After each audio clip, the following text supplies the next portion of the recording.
And it's nationality. Who wants to give me that? Catherine. Hello.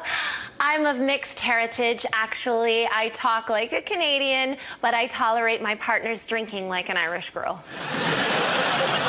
I travel a lot, from London to Ireland, and anyone who's flown Heathrow to Cork knows that on your way to the plane, they have signs reminding you how many chances you've got left to get drunk.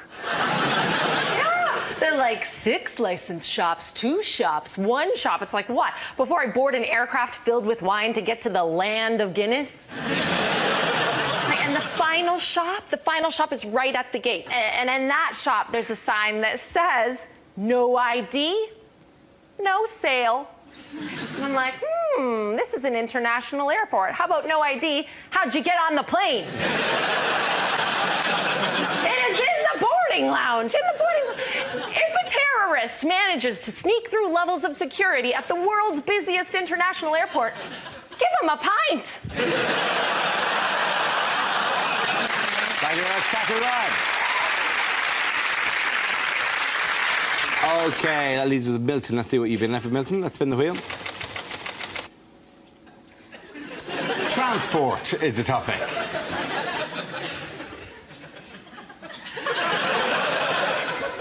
So I've got my own private jet. The rest of the jacuzzi belongs to my mum.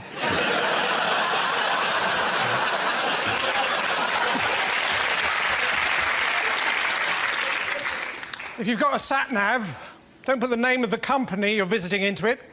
I tried to take some mayonnaise back the other day. I ended up in Helmand Province.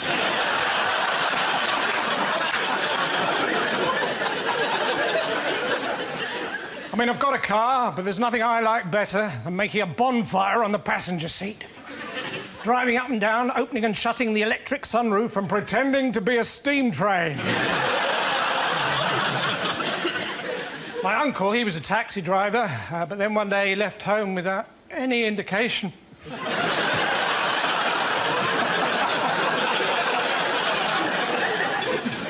So recently, I was fell walking in the Lake District. Well, it's not quite true. Recently, I fell walking in the Lake District. I was going to tell someone, but the pillar box was full of sugar puffs. Thank you very much, Milton. OK, getting that round. Come on, step by step.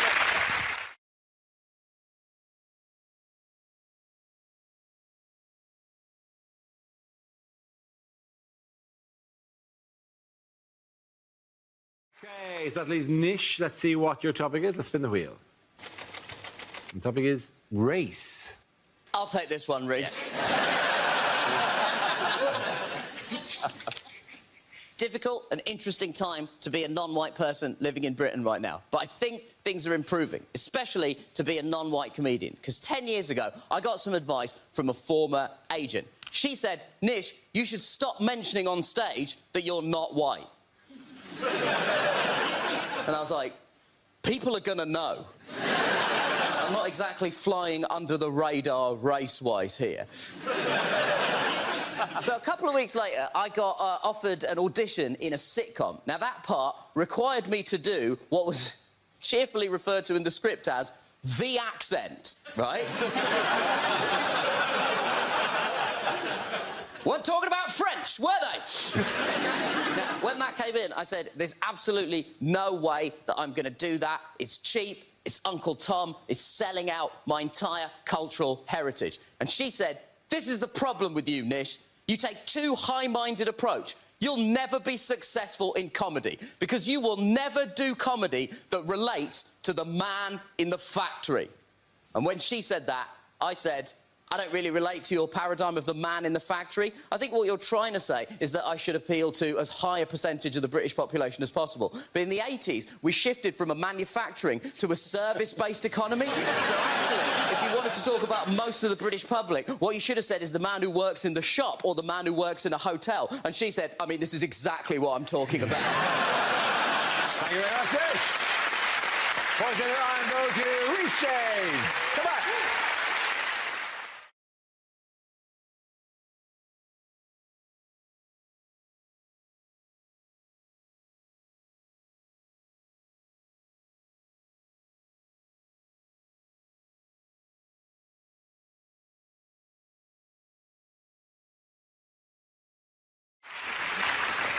The answer is £100 a day. What is the question? Is it according to the Sun, how much does the average beggar make a day? You're ruining by saying a day when it's already got a day in the answer. Okay. Is it? Let me have another crack at that Your one. repetition of a day. Say it without a day and I'll watch. What's happening? Well, I was just about Hang on a to. minute. Ed's turned into like the Microsoft paperclip. He's trying to write his letter. You're doing it wrong. Are you doing a list? According to the Sun, right, what does a beggar earn?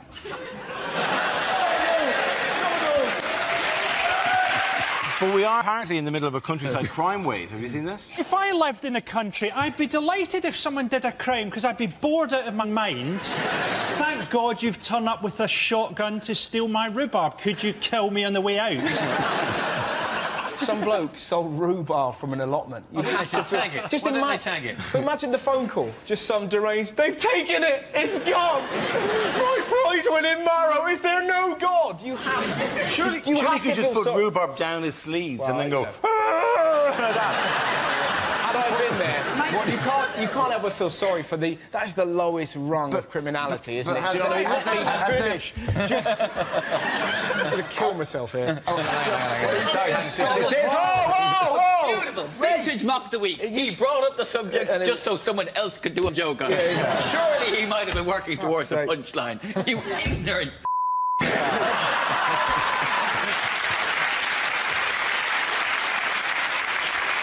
Jesus.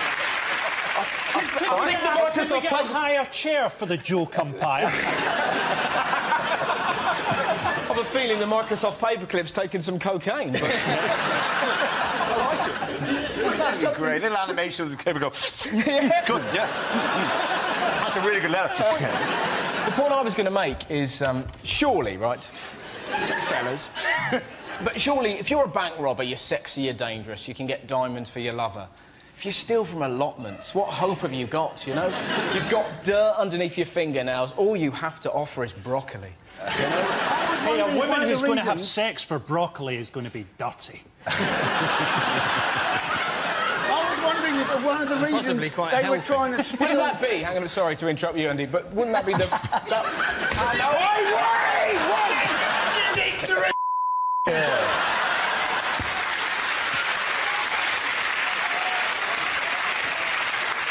Frankly, I wish to go on the record and say I have now lost control.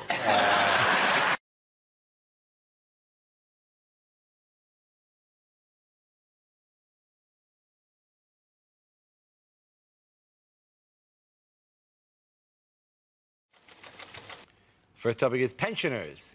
Who wants to come in on that? Frankie boy. We've just heard that Britain, for the first time, has more pensioners than teenagers. What a terrifying statistic for the country's paedophiles.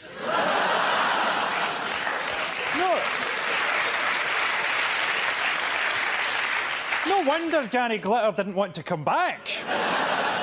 In 20 years' time, we'll have the first generation of pensioners who can text each other. I've got Alzheimer's, man. Yeah, you told me that like 20 times already, man. To balance the economy out, what we should do, we should give pensioners more money, but only if they take up really dangerous sports. Here you go, an extra £100 a week if you start quad biking through safari parks wearing a suit made from ham. It's not how old you are physically, is it? It's how old you are mentally. I mean, my granny is, what, 83? But she has the mind of a 2-year-old. Just a joke, she's dead.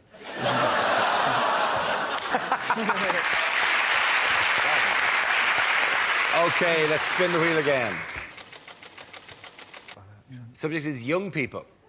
Ed Byrne.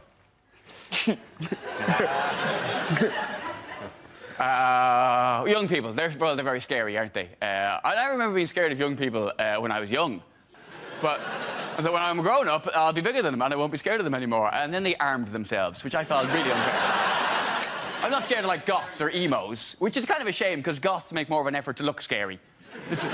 It's almost a shame they're not scary. They make more of an effort, and they give that look. Like that, does my vampiric countenance not chill you to your bones? You're like, no.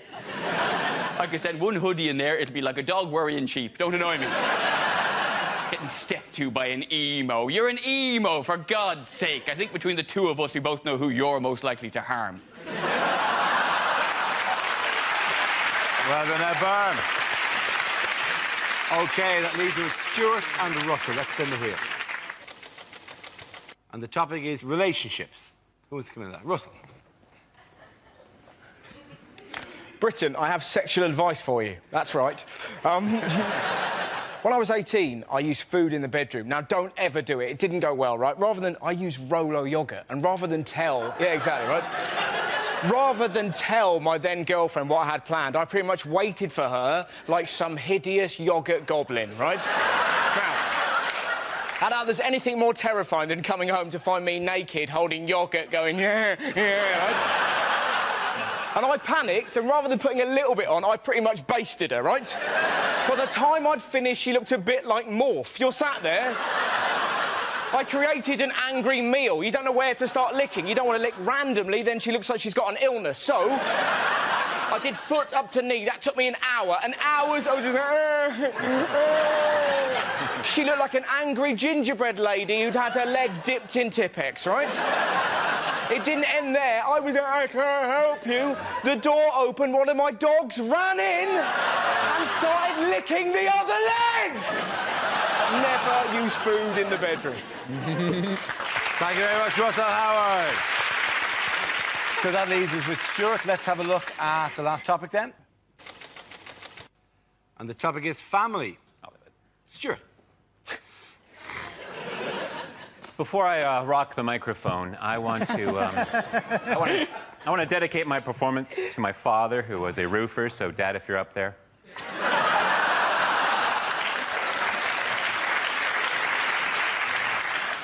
I'll tell you about my family. I'm the youngest of three. My parents are both older, and I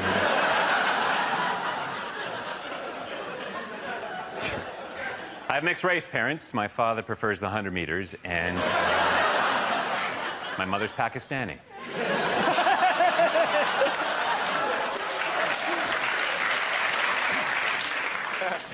I was raised by my father. My mother left before I was born, and you know... I like being raised by my father. He's schizophrenic, but he's good people. I remember one summer I was 5 and he was Mussolini. Went to the park that day. I love parks. Standing in the park today wondering, why does a Frisbee appear larger the closer it gets? And then it hit me. My uncle's a hypnotist who has never inappropriately touched me.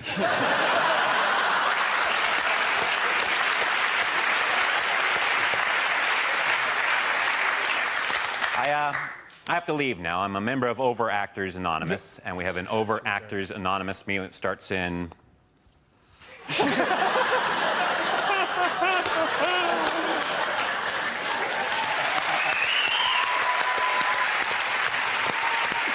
In that round, the points go to Frankie and Stuart.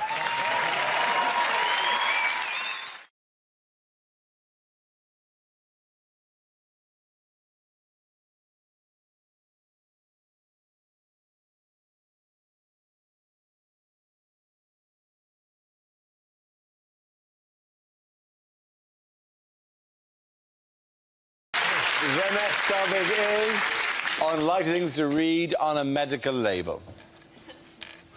Use only if you're immobile or find it difficult to move. Tested on Dara O'Brien.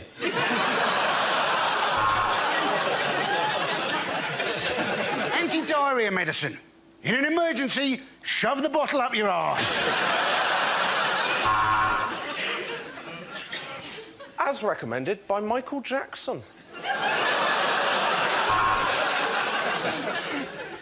Ditetramethyl chlorobenzoate for the anemial effluence of the tricordic aorta. Does exactly what it says on the tin. Groin cream. Not suitable for people with a nut allergy. Homeopathic tablets. Side effects, none. Main effects, none.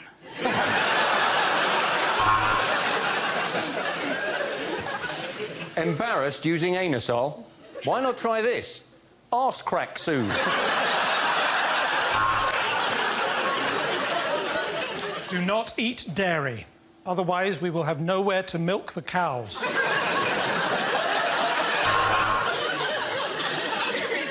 Viagra. It'll give you more than 8%.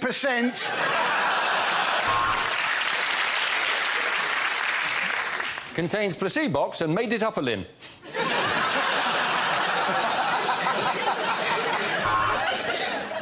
Viagra. Take 15 minutes before sex. Or if single, strap in for the wank of a lifetime. Obesity pills. Don't eat the bottle, chubby.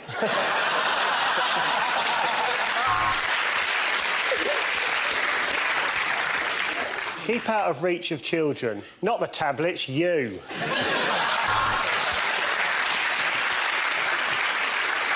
Store somewhere cool, like New York.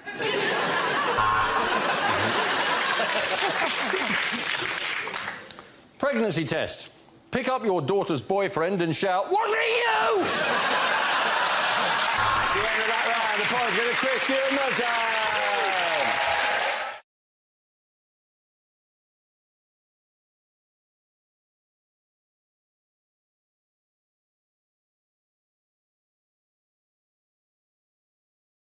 Now we come to our special Christmas quiz. I asked the panelists a series of questions all about the festive season in the hope of filling 5 minutes we're trying to get out of this of our Christmas special. So, teams, here we go. First question, what Christmas tradition was it? There are no buzzers or any points. This show is not built in any way to accommodate genuine quizzes. But nonetheless, you can take your turn. Which Christmas tradition was inaugurated by Sir Henry Cole in 1843? Is it the Christmas tree? Is it not the Christmas tree? Arguing with your relatives? No, it's not that one either, I'm afraid. No. Is it holding mistletoe above your head and therefore being allowed to sexually harass other people? It is not that happy tradition, no. Is it waking your children early, saying to them, "Oh, it looks like the sleeping pills have worked. Happy Easter"? Is it going to church just once a year, and that's usually at midnight after the pubs have closed because you want one more glass of wine? Man, you really want to be desperate for your wine, wouldn't you? It's something to bring up at an AA meeting. I sat through God. That's how much I wanted another drink. Is it a Christmas stocking? That's not Christmas stocking. That's a Victorian tradition. Were you trying to mime something there for us? It was... The Christmas card. Yes! Well done, Ed Byrne. Points for him. Congratulations. There are no points. I know there are no points. You promised us there'd be no points. Name Santa's reindeer. I'll take attempts at this. Donner and Blitzen. Correct. Prancer and Vixen. That's 2 each. Dasher. Yes, 3-2. It's like they're doing a duet. Gonza. But not Rudolph. That's a lie. We've had... What have we had? I've lost. I'm actually lost. Donner and Blitzen. Donner and Blitzen. Some Dasher Comet. Bashful. Bashful and Sleepy.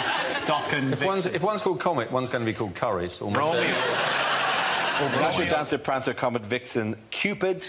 Cupid? No, we said Cupid. Ridiculous name for a reindeer. Cupid. They must have teased him, though, with a name like that. They must have teased him. He must have been the reindeer that they teased.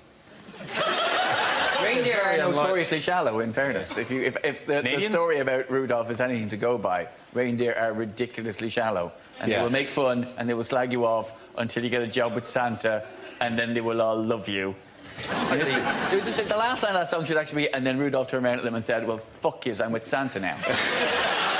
Merry Christmas, everyone. Why did you look at my ass for the entire... Why don't you fly the entire world while you look at my hole? Right? It doesn't matter how fast we fly, that's all you're going to see. Ho, ho, ho. Yeah, all you're going to see is my hairy reindeer ass going all around the world. The nose is in the front, bitches. The nose is fighting fog, but you're looking at my ass, Cupid. That's all you get. Enjoy your reindeer game. Oh, can we move on? Oh, sorry, is that not festive enough for this ridiculously good time? Sorry, am I not striking the mood of the nation at this stage? Yeah, look at the bitches! Look at that ass! See you, baby! Shaking that ass! Shaking that ass! Yeah. Good night! Ho, ho, ho.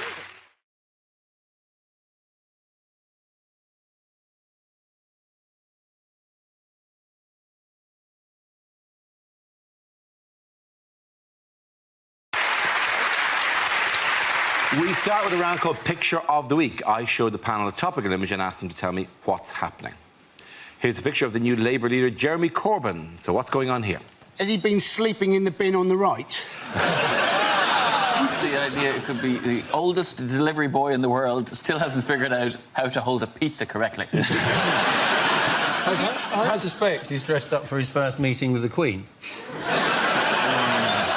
Is it just simply first day at big school?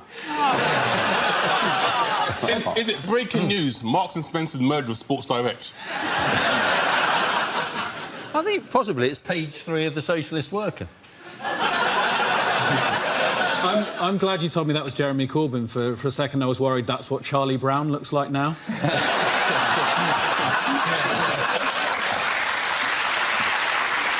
And that folder actually contains Snoopy's ashes. Too much now. Please. Snoopy's long dead. I think it's a 66-year-old legend still got it going on. I reckon the owners of number 48 are probably very proud to be able to show off their garden like that. It was a Tuesday! Yeah. It was a Tuesday! The bigs are collected on a Tuesday! I bet they're more surprised than anyone that one of their gnomes just came to life and walked off.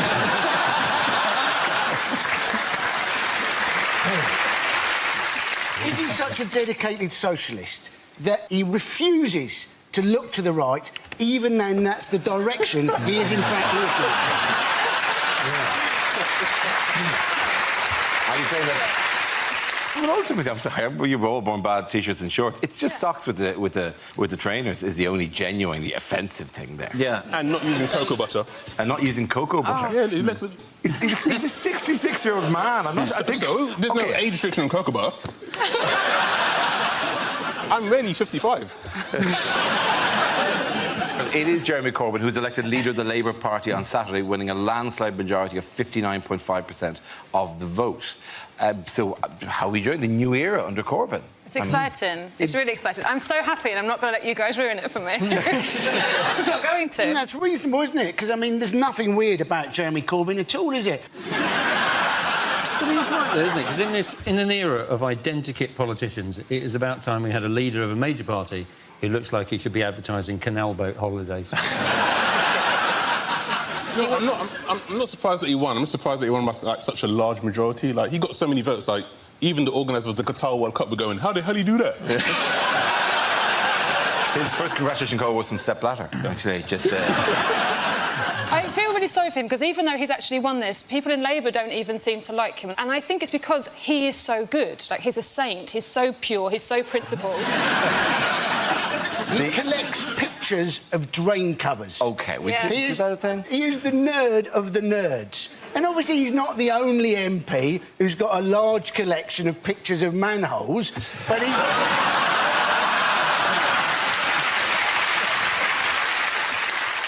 The weird thing is because he's an Arsenal supporter. He goes on to matches, but that comes as no surprise. Yeah, well, yes, well, he's a season, isn't it, for God's sake? But well, not so much that, but it's a bunch of underperforming Reds who are hooked on the outmoded concepts of a foreign intellectual who, when they tried to put a team together this year, couldn't get anybody decent to join them.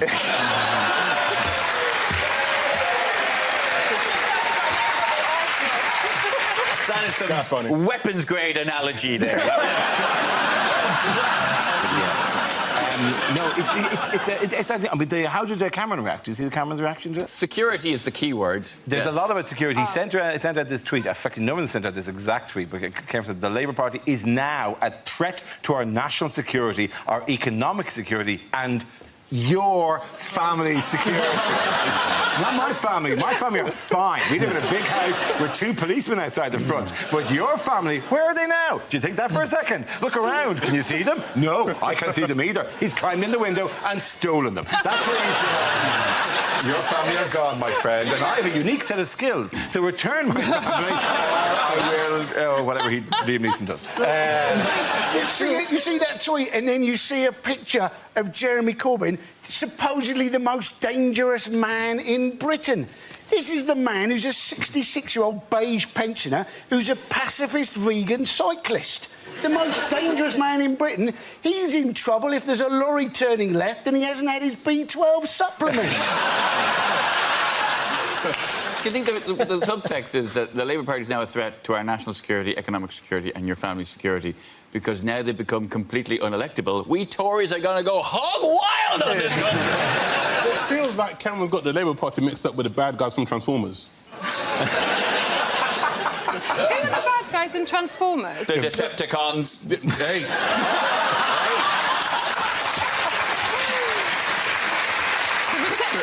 I think we've just spotted the nerd of the nerd of the nerd. I think that would be exciting. I was saying to my friend, imagine if we had a genuinely pacifist Prime Minister. You spend the defence budget on education, you put Trident on eBay. Like, it'd be so brilliant. And my friend was like, yeah, and then what about if Britain is invaded and everyone's family is killed? Like, yeah, he probably won't get re-elected. Great thing! If you do buy Trident on eBay, I think it's not a bad idea, but if you do, if you're buying it, come and collect it. It's not the kind of thing you want delivered.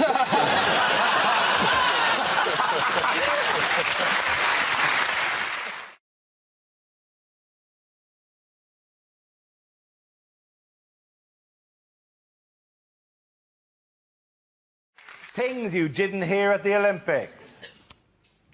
I am the little girl from the opening ceremony. This is my real voice. That gymnast is so supple. If my wife could do that, we'd still be together. Next, the rhythmic gymnastics. You might want to start beating out your own rhythm at home. That English track team is awesome!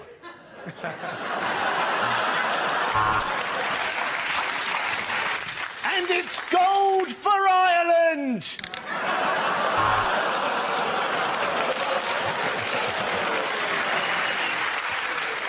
Well, that'll be low marks for synchronicity, but high marks for execution. Clean shot to the head, backwards off the board, pool full of blood, magnificent. And it... Go on, go again, man, go again. Do it. And there's fuck all for Ireland! No, I'm not letting you off for the last Ireland joke. You're not getting on again for the rest of the show.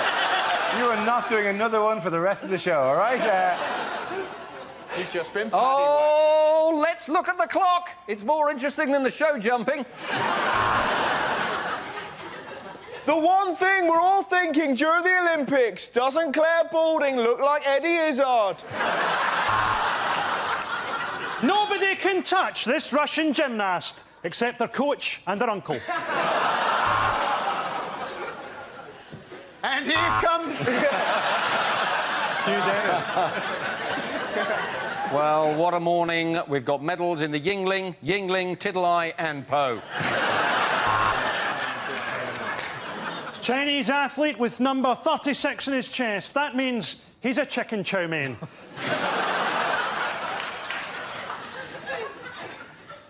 And here... And the French have 4 faults. Their language, their food, their underarm hair, and the fact that they are French.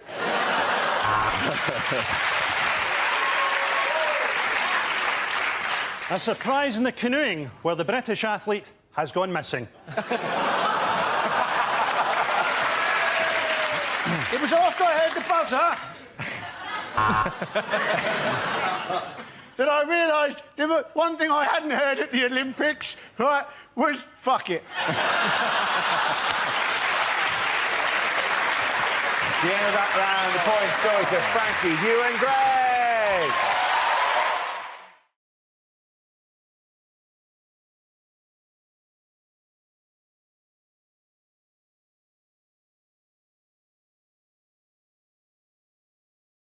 Now we come to our final quickfire round called Scenes We'd Like to See. This is for everyone, so if you go over to the performance area, please. I call ideas for scenarios we'd love to see, and the performers come in with their suggestions. OK, here we go. The first subject is commercials that never made it to air. Masturbation. Are you getting your 5 a day?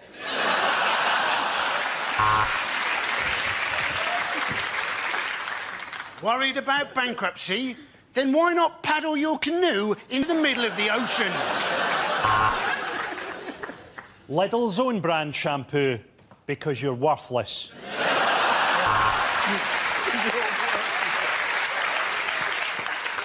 If you hit me at 40 miles an hour, there's an 80% chance I'll die. If you hit me at 30 miles an hour, there's an 80% chance I'll live. Stop trying to hit me.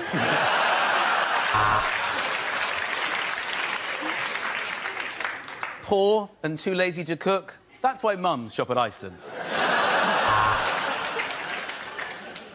This isn't just a gimp mask. This is an S&M gimp mask.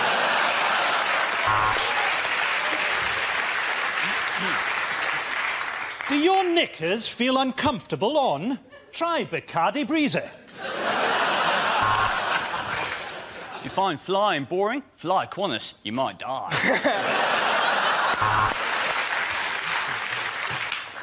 The Daily Mail. Racist in public, so you don't have to be.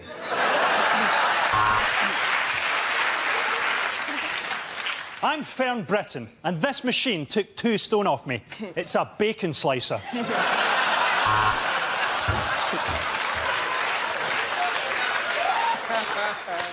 I'm John McCain. Why not buy my fitness video?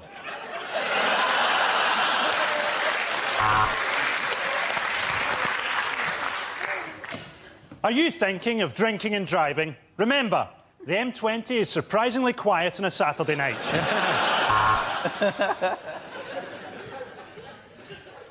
We've lost your bags.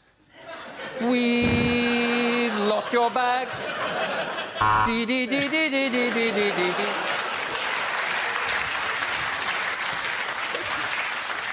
From Gillette comes the new Sensor Uber XL. For that closest ever shave. In fact, this one slices your face like a potato peeler. It's too close. Get the previous Gillette Sensor. It turns out we couldn't get closer than that one.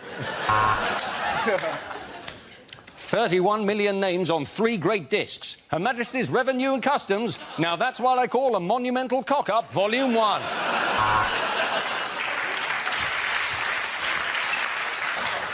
Max Mosley doesn't do Nazi-themed orgies, but if he did, they'd probably be the best Nazi-themed orgies in the world. OK, next topic is bad things to hear on opening the door in the middle of the night.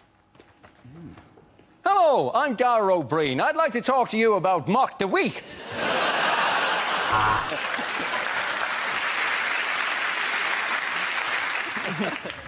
I'm back from my canoe trip. I saw a peeping Tom in your garden, but I warned him. This is my patch. I'll come to fix your washing machine. You asked for a call-out between 12 and 5.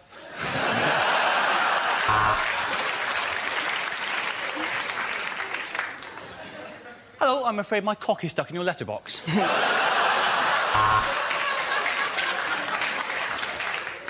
Hello. I'm Max Mosley, and I've been a very naughty boy. I'm afraid your husband's been murdered. Could I borrow a shovel? Hello, I'm Gordon Brown. Just hold me. OK, at the end of that round, the points go to Russell, Mark and Andy!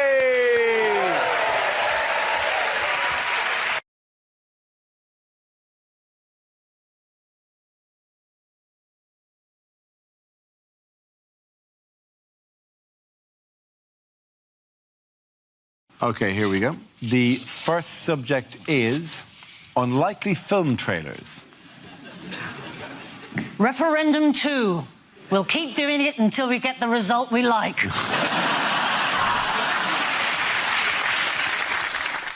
From the director of Batman vs Superman, a heartfelt letter of apology for wasting our time.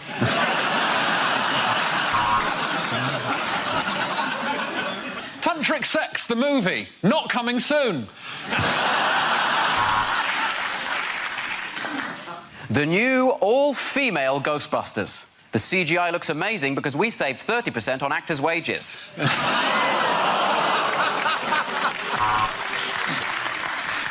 Sepp Blatter and Donald Trump star in Despicable Me Too.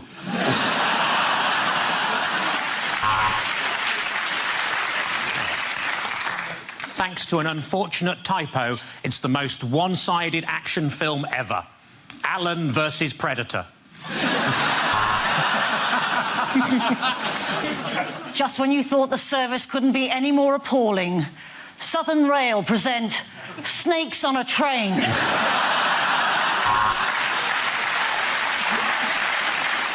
The Avengers go to prison. They should have asked the age of Ultron.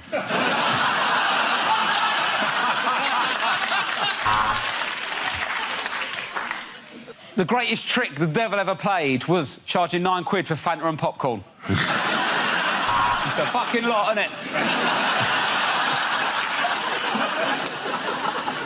In his most important role to date, Danny Dyer is Emmeline Pankhurst. Me and the rest of these tots is pissed off! The sequel you hoped they would never make. The Martian 2. 101 dull Martians.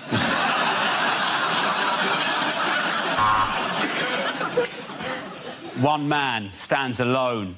It's Labour, the film.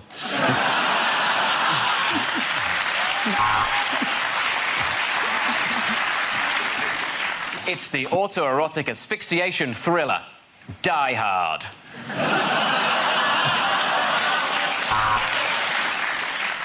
50 Shades of Grey, the heartwarming story of a vajazzler in an old folks' home. In a land where nothing costs more than a pound. It's Poundland.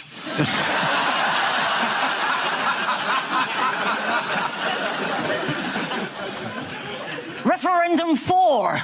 Now Ant wants to leave deck.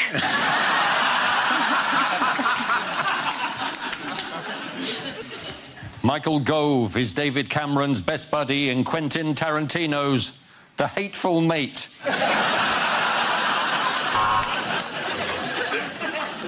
Harrison Ford is 73 and he's back in Indiana Jones and the Tricky Patch of Ice outside the post office.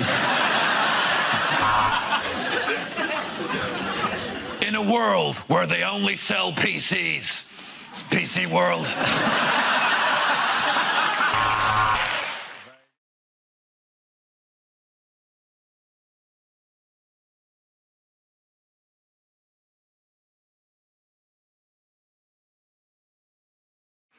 From the makers of Kaka 1. Kaka 2. Is that bloke behind a bouncer? And he's saying, no, you can't come in. See how you like it.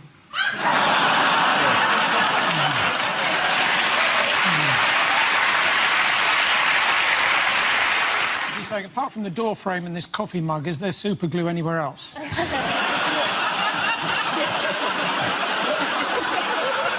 Health officials have shut down the village fete. Apparently there was an outbreak of tombola. Now it's over to our toys and games correspondent, Natasha Kaplunksky. Other news, what has Prince Charles said is the largest challenge facing the world today? Is it narrow doorways and you get your ears caught? Look, an ancient African city from the makers of Timbuk 1. How about giving 3-year-olds the vote and still having one ballot box but 4 different shapes that they have to put in? It looks like a runner bean, only smaller. From the makers of Mange 1.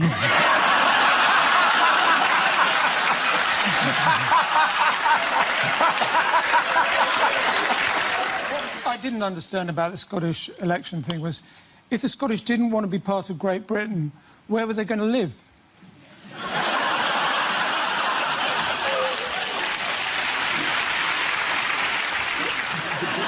I think people quite like Nigel Farage, because he's a bit of a colourful character, which is ironic. And the topic is family.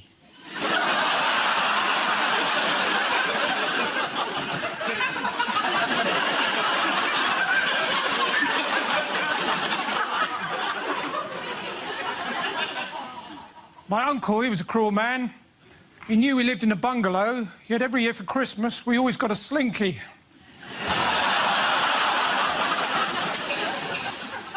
It's a miracle my sister's getting married. I went to the printers to get the invites done. He said, well, what typeface? I went... She seems to like him.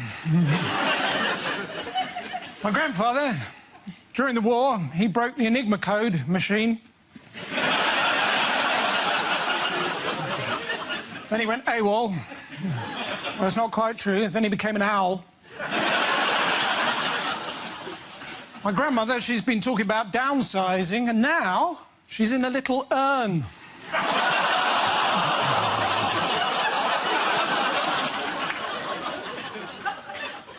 My other grandmother, she was a children's writer. You may have seen her book, Jack Goes Strawberry.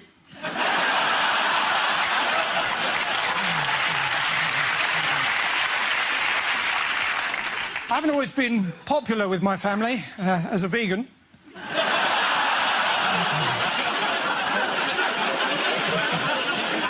That doesn't normally work. Recently, my family all clubbed together and got me a voucher for a clinic in Switzerland. Thank you. It's not nice, though, to have another culture imposed on you at school. I remember when I was rushed to hospital with 80% Chinese burns. Welsh are getting stroppy, actually. I was in Cardiff in Waterstones recently. I asked for Pride and Prejudice, and the bloke said, I'm proud to be Welsh and I hate the English. Just time now to see what the papers say. What did his friends call Nostradamus? Now, our next guest, believe it or not, is both a poo and a lice inspector. Sorry, police inspector. Troy, certificate 15. If you're too young, why don't you make a giant wooden adult? The thing about voting for an independent Scotland is once you put your X in a box, you can cut it out and use it as a little flag. The topic is romance.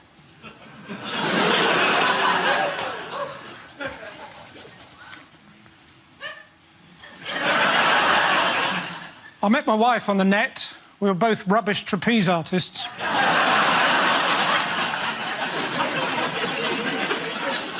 Terrible, isn't it, when someone doesn't want to live with you anymore? Part of you is thinking, I don't think you're going to survive in the real world. Another part of you is thinking, well, at least I'll be rid of your drunken arguing. Ladies and gentlemen, we need to let the Scottish people go.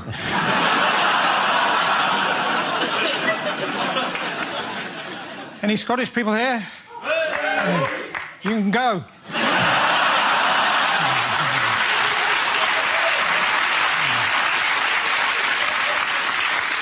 A girl came up to me the other day, started going, foot loose, then her foot fell off.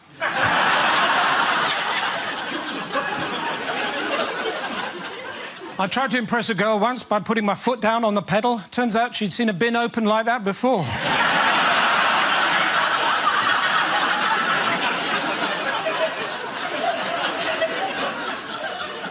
A girl came up to me once, she said, you know, I can tell someone's personality by what kind of car they drive. I said, I haven't got one.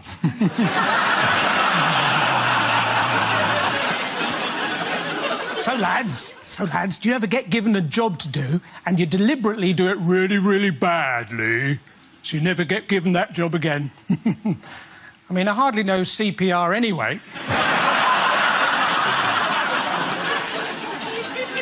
My wife's giving me the silent treatment at the moment, lying there day after day, beginning to smell a bit now.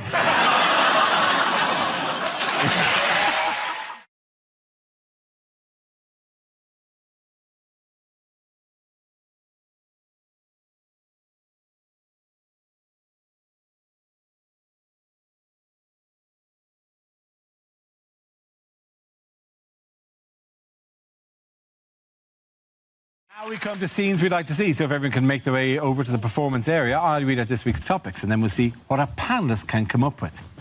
OK, here we go. The first subject is unlikely lines from a children's book. Mr. Stubborn wouldn't leave. He was the elected leader of the Labour Party. I'll huff and I'll puff and I'll blow you, Keith Vaz.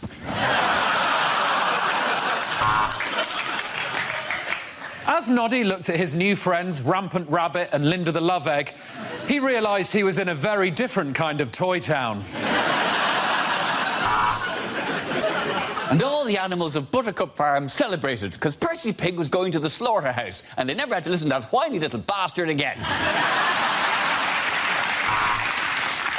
And the beautiful woman was cursed to sleep for 100 years.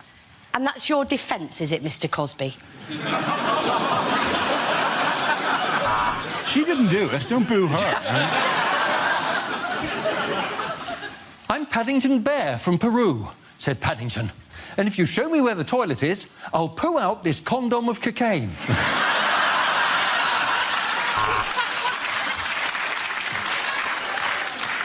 It's the absolutely horrific follow-up to Netflix and Chill. Swallows and Amazons. And was there a happy ending? Well, the prince did love massage parlours. I will never tell you my name. You will have to guess my name, said Rumpelstiltskin, really holding up the queue at Starbucks. From under the bridge came the voice of the troll. Wow, women can't be Ghostbusters, send!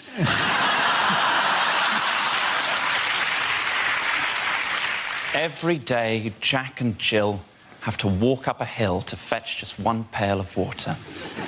But for just £5 a month...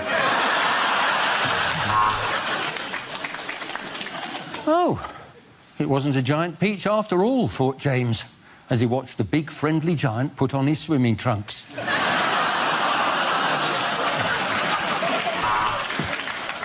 He pushed aside the clothes and there, at the back of the wardrobe, found a magical land of nipple clamps and lube.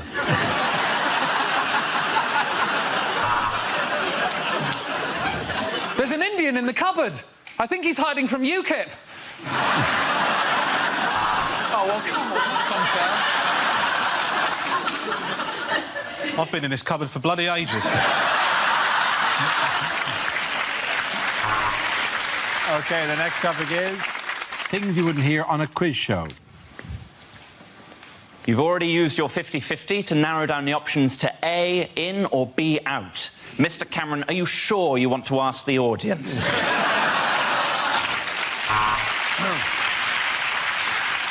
Well, in that round on sexually transmitted diseases, you passed on 4.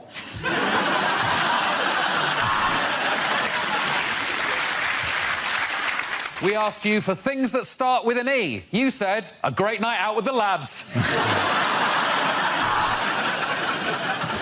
Welcome to Britain's only quiz about birds of prey.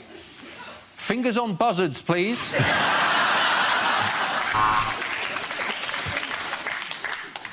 Here at The Chase, we just want to reiterate that our chase is not called the Dark Destroyer for any ethnic reasons. Now, please, could you welcome our new chaser, Raj the Head Wobbler Patel. So the final round on OAP quiz is sudden death. Boom! Welcome to Eggheads. Well, we couldn't call it smug pricks, could we?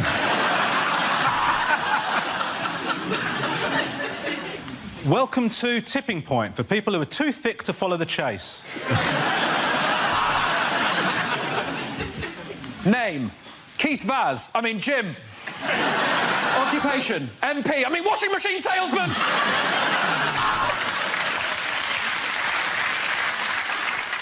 I'm afraid we're going to have to take your first answer, so let's see if the capital of Azerbaijan is fuck if I know.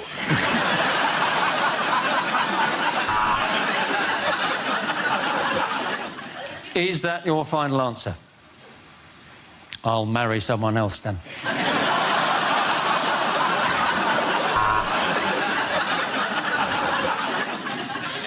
Well, at the end of this week's episode of University Challenge, the scores are Durham 170, Exeter 145. But, of course, the real winner is Ivo's dad, Hugh at home, who got 2 questions right and is going to bang on about it for the rest of the bloody week.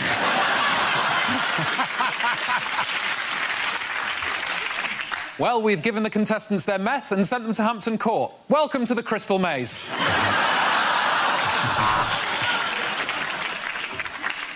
My chosen specialised subject, your wife. Yeah, you heard me.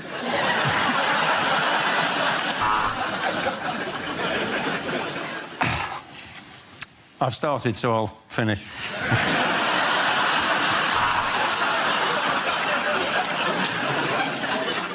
Well, that was the banker, and he says he thinks you're going to accept this deal because in his box is your wife.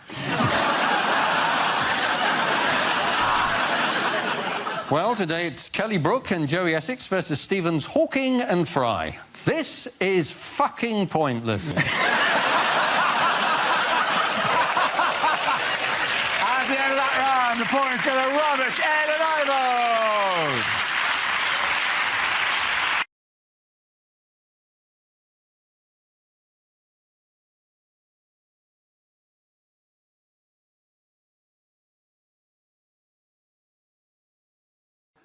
Things you wouldn't hear on a news programme.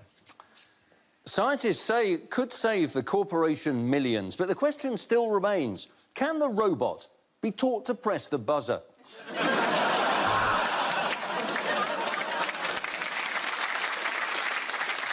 And I've taken a photo of the suspect on a Polaroid camera as he left court.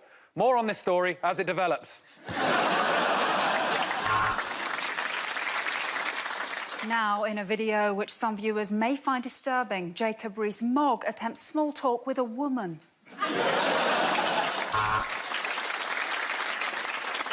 Now, British media have not mentioned the word Brexit in more than... Ah, Christ! We should be expecting some westerly winds and some rain coming down from the north, and I'm really enjoying stroking this horse.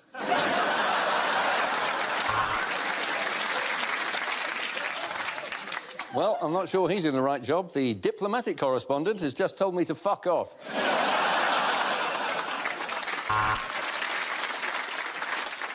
I'm here in war-torn Syria, and my producer really must hate me, because I'm the weatherman. England has won the World Cup!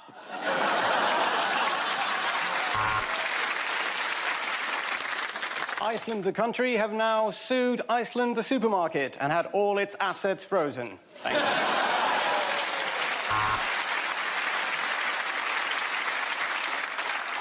And now the news where you are, there's a bear behind you.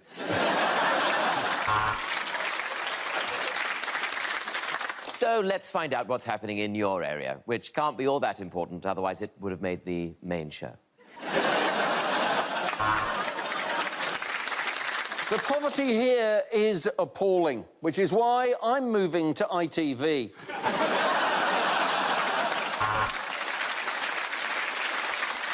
And now it's time for the weather. Carol, is it going to get any better, or do we have to put up with another week of your absolute bullshit? Damn right this is fake news. I'm not even a news reporter. I'm your wife, stood in your living room, holding a picture frame in front of my face and making up facts about ISIS.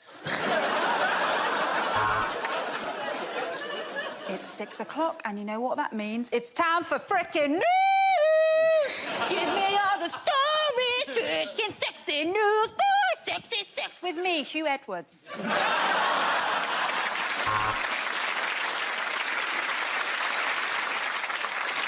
News correspondents having sex with young comedians. Is it right? We cross now to Nick Robinson, who's inside Whitehall.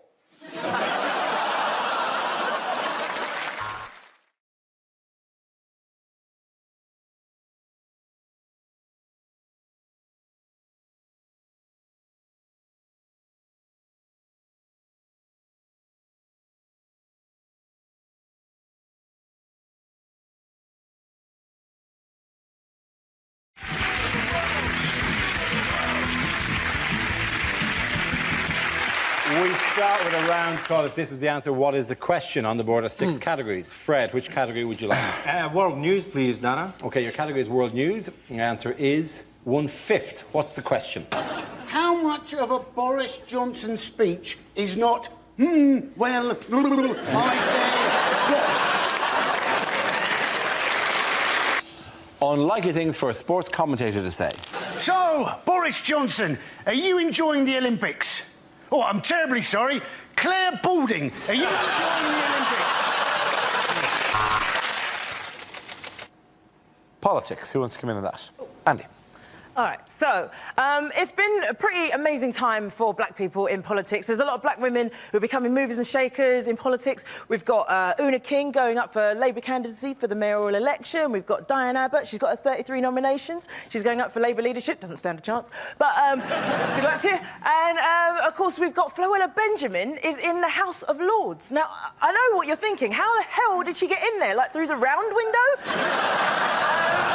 It's true. Now, I think we've shown that, obviously, we're up for change. We've shown we've got a sense of humour as well. That is the only way that Boris Johnson could have possibly got himself elected. But I had a lovely story about Boris Johnson, about him and his dad. Apparently, they look very similar. And his dad also likes riding a bike. And his dad was out one day riding his bike. And some random geezer just shouted at him, "Oi, Johnson, you wanker." And he went, "I think you mean my son." Which I thought was lovely.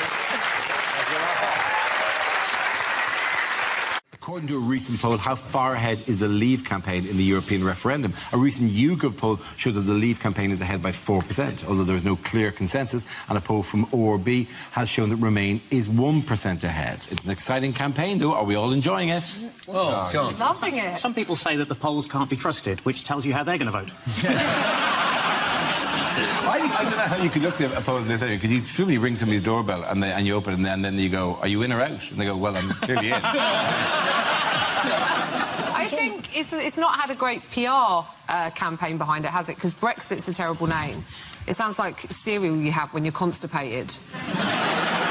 Given the rest of Europe's attitude to us, it feels a lot more like Bruck off at the moment. Do you know when we were doing a series last year, it wasn't Brexit, it was called Brixit this time last year. Was it? Which is another version of Brixit, which is also wrong because it sounds like a type of Lego, or what the Greek finance minister does every time he sees Angela Merkel. I think the problem for the Leave campaign is the people in charge. Michael Gove, who looks like a kind of satirical cartoon of Michael Gove. One of the things he said at the weekend was, "We should say to Europe, you're fired," which is a catchphrase that is 10 years old. He might as well go, "We should say to France, what's up?" Is that Angela Merkel? Don't leave me hanging, people. Don't leave me hanging. What's up? Yeah, what's up? Well, it's not even the worst looking, though, out of the pair, because Boris looks like a newly circumcised penis. With a wig on it. Oh, with a wig on it. Yeah. Honestly, I'd be terrified if I was faced with Boris, because he looks like the ghost of the honey monster. Because when you've got Gove, Johnson and Farage, that isn't the leader of a campaign. That is the worst ever game of shag, marry, kill. Now we play a round called If This Is the Answer, What is the Question? On the board are 6 categories. Nathan, which category would you like? Health, please. OK, your category is health, and the answer is 8. What is the question? How many Father's Day cards did Boris Johnson get? Next, to demonstrate chaos theory, we've locked Boris Johnson in a room with an aardvark and some magic mushrooms. Letterman was trying to trip him up by asking about British history, which is tricky because we've got a lot more of it than they have, right? And, you know, American history exams are really easy. They just have questions like, on what date was September the 11th? You could also have gone, you say your name is Letterman. In my country, we would call you Postman. I'm sorry. He wasn't going on as a Bond villain. I am from that would be cheek. Kill him now! They love us as villains. They always have English people as villains. They don't know who he is. This was we could have sent anybody. We should have sent Alan Rickman. Hello. You know what he came out to? Do you know Yeah, I know what he came out to. He came out to loads of dry ice, and they said it represented a London fog when we haven't had a London fog for over 100 years. That's the stereotype image that those Americans believe. What? The fat, dumb redneck.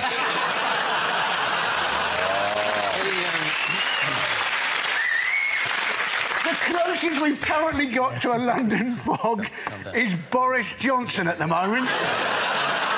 Either that or Amy Childs from The Only Way Is Essex. What Boris Johnson did say was that he got it wrong deliberately because he didn't want to seem like he had Latin coming out of every orifice. Now, that sounds creepy, doesn't it? The thing about Boris Johnson, though, isn't it, is everybody thinks he's quintessentially English, but in fact he was born in America, named after a Russian, and looks like a Swedish person who's eaten another Swedish person. The answer is 600 metres. What is the question? How far away can Boris Johnson smell of custard cream? Is it in fact, how far can the Proclaimers walk now? Our next round is called Newsreel. We play on a recent piece of footage featuring people in the news and ask Hugh to suggest what might be being said. This week's clip features Boris Johnson and David Cameron. Oh, tally-ho, look out, posh boy coming through. I wonder if there's any grub. I'm absolutely starving. Now, remember why we're here, Boris? We're here to reassure the public about spending cuts, not just so you can eat. No, but look, there's cake. There's cake. There's loads of cake. I love cake. They've got all sorts of cake. We've got pink cake. They've got blue cake. What am I? Am I pink? Am I blue? Am I pink? I've never been pink. God, I sound like William Hague. Anyway, all the cake's on cameras. He's got loads of cash from the spending cuts. Actually, this is the last £10 left in Britain, so we'll best be careful with it. Well, I want a meringue. I love a meringue. I love all the cream in a meringue. Well, why don't you share mine? I mean, times are hard. Well, I could, I suppose, but I have a rule. I have a rule. I never share anything with another man, unless, of course, it's his wife. There we go. Now, careful, don't get any of the white stuff up there. No, that would be very bad. Anyway, so do you have any change? We were hoping to save some for the poor people. It doesn't really matter, but if there is some left over... £3, lovely. That's absolutely perfect. God, there's a big crowd here. I wonder if I could do them for the congestion charge. They absolutely love me for the congestion charge. They love my blonde-haired buffoonery. They love me. Come on, Boris. Oh, yes, they love me. And they love me when I'm riding my bike. That's what they really love. Yes, oops. There we go. That's the Pakistani betting syndicate satisfied. Oh, look, lovely. Sticky fingers. Yes, I love a sticky finger. That's not the first. Oh, look, a genuine Cockney. Hello, how are you? Oh, Lauren Lummy, who shot Cock Robin, apples and pears. Down the old chimney and Mary Poppins, the Cray twins, innit? I'm sorry, I have no idea what you're talking about. Well done, you. Frankie delivers a speech in the guise of a leading figure on the world stage, while Hugh translates what they really mean. Frankie, this week, you are leader of the opposition, David Cameron, addressing the nation. Let me assure you, I understand the pain of the people of Tewkesbury. We're both up to our necks in shit. This summer, I have put the Tory party back where they belong. Third in 2 by-elections. But what does PHFE stand for? An extract from Boris Johnson's commentary. Peasants, half-wits, fools, extra fights! I'm going to move towards the correct answer. Pregnant hooker frightens England.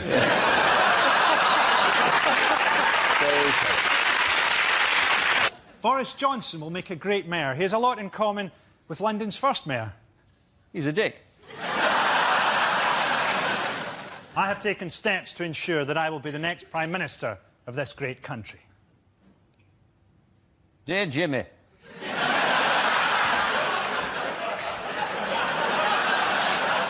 Could you fix it for me? Let's have a hearing, Frankie! Exciting things to hear at a party conference. Yes, I'm a millionaire. Yes, I went to Eton. But I really feel I can relate to the rest of you scum.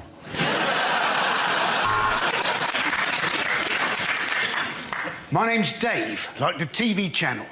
We both repeat the same old shit over and over again. It has just been unacceptable cut after unacceptable cut. Why can't Boris Johnson find a proper hairdresser? The answer is 691 million. What is the question? My first thought was, how many people worldwide will watch Boris Johnson pick up the Olympic torch and think, ooh, David Bowie's let himself go?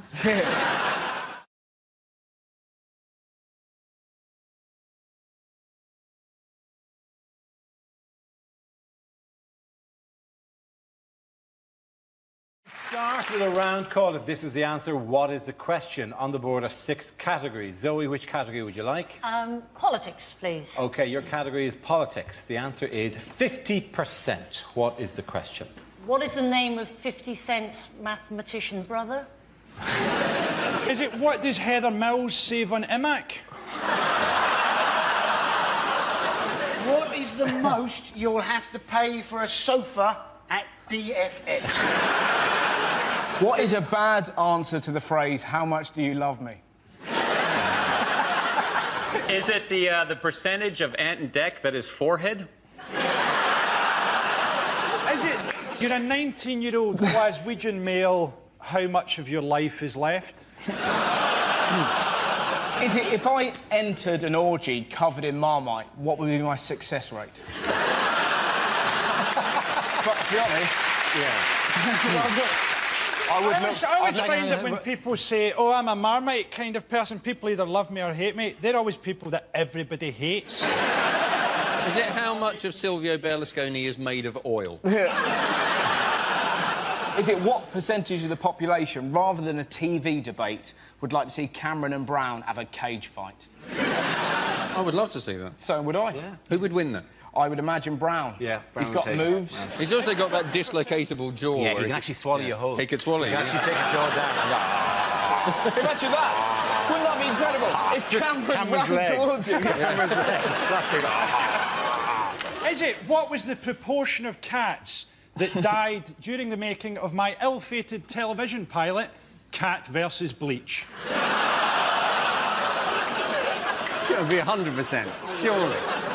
Do we have an answer that we can do? I think it's what percentage of the top jobs in the Labour Party does Harriet Harman think should be filled by women? You're absolutely right. Very good. Well done, Hugh. Thank you very much.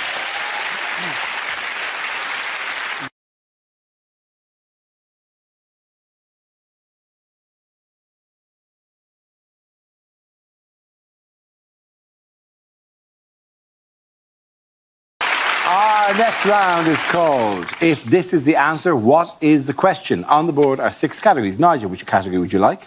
I'll take sport. OK, cool. Sport. The topic is sport. The answer is 12.8 million. What is the question? Is it the average size of an Asian family? Is it, now he's PM, how much would Boris Johnson fetch if he was sold to a stud farm? Is it how much Dara Rian should be paid for hosting Mock the Week? No, stop. Oh. I couldn't take that kind of pay cut.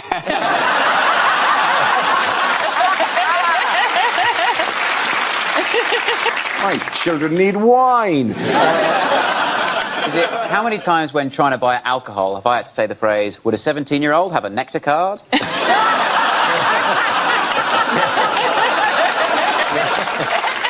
Is it how many years has the last 3 years felt like? Is it if Amazon made 12.8 million, how much would they have left after they'd paid their tax? Is it what does Kim Jong-un's heart rate leap to if he senses biscuits? Is it how many men on Twitter will see my Olga cockpit as an invitation? Is it not just men. Bring your own cock. I always do.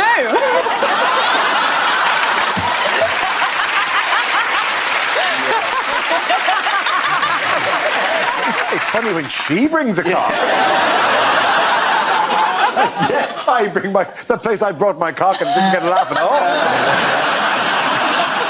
All right, what is the actual question? Is it how much does Lewis Hamilton claim back in petrol receipts at the end of a Formula 1? Is it how many people watch the rugby? Absolutely right. Thank you very much, Louise. Very good. Yes, the question I was looking for was how many people watched England in the Rugby World Cup final, which they lost. This is the news that on Saturday, 12.8 million people tuned in to see South Africa defeat England in Yokohama. Did you watch the final? Yes? Yeah, although, you know, it was difficult, wasn't it? It was England against South Africa, the Rainbow Nation. I haven't watched a lot of rugby. Where was Zippy and Bungle? He could put the rugby ball in his mouth and zip it up and run. Wait, sorry, South Africa won the Rugby World Cup? Yeah, it did. According to Russian television, we won 61-0. The thing is that it's just like watching the way they spoke after all the players spoke after it. It's so different. There's such a different level of how eloquent they are. The rugby players after it are just like, we were powered by the gust of 1,000 winds. We took heed. A nation behind us. We took heed and we battled. You ask a footballer, a footballer could have won the World Cup. And you go, how did you think that went? And they go, yeah, well, basically, we just put our circle in that rectangle more than the foreigners. Be like, eh?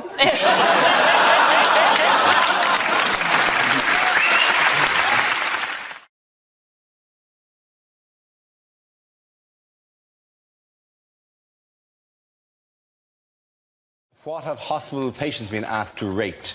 They have been asked to rate, apparently, exactly how good the A&E departments are. The question is, would you recommend this A&E department to your friends and family? Well, what are you going to say to them? Oh, well, don't worry, you've had an accident. You're going to St Mark's, and that's got a cracking A&E. It's the beginning of Casualty. Wasn't it? Just a man falling off his shed onto his garden rake and then crawling to his laptop to go on TripAdvisor. Or just come home to your partner, square up and go, I'm going to send you someplace nice. Well, I've never heard domestic violence put quite as charmingly as that. Yes, I look like they put don't know in. There's extremely likely, need or likely, no unlikely, likely, extremely likely, don't know. Don't ask the people with concussion. How would you rate it? Cabbage? Banana? Mummy? Cabbage? The people who give the lowest rating are dead. So the results are going to be unavoidably skewed. That's going to be a very awkward conversation when they go, I'm sorry, we've lost him. Do you think he was satisfied with the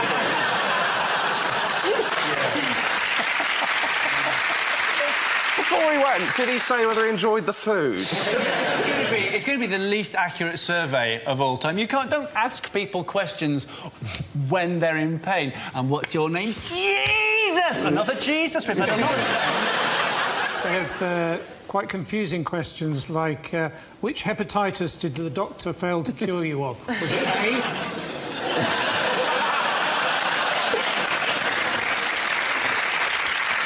Who has received a hero's welcome at the conference? Batman! Yes, the bit where Batman came. No, not Batman. Oh, Boris. Boris Johnson said he wanted to be tough on crime. And this was after, apparently, he's had 6 bikes nicked.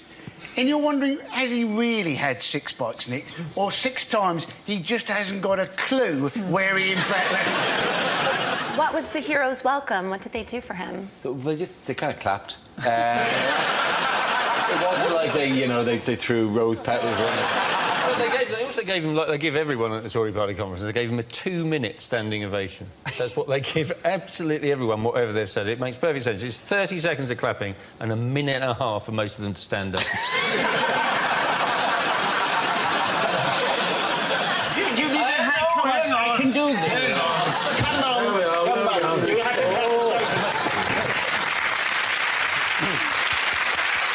Thank you.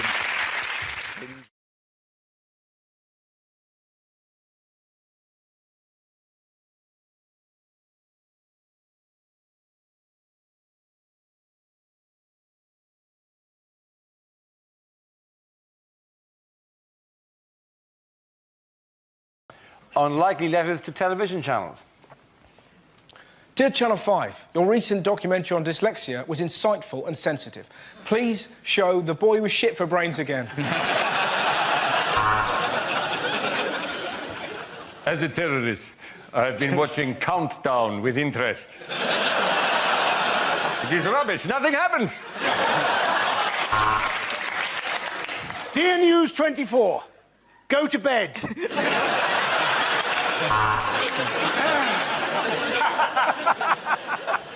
Dear Babe Station, have you actually read the trade description? Dear Bravo, I don't quite know how to put this, but well done. Dear Channel 5, isn't it time you just called it a day? No one will mourn. I'm writing to thank you. On Sunday afternoon, while I was watching television with my wife, I was urged to press the red button. I did, and my wife had her first orgasm in 40 years.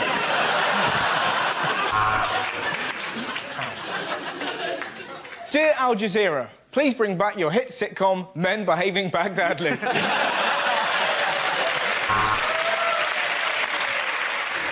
Dear History Channel, the Nazis were bad. We get it.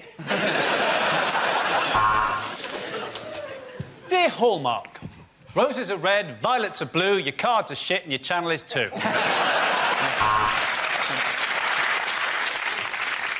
Dear Channel 4, why don't you pricks book me for any of your shows?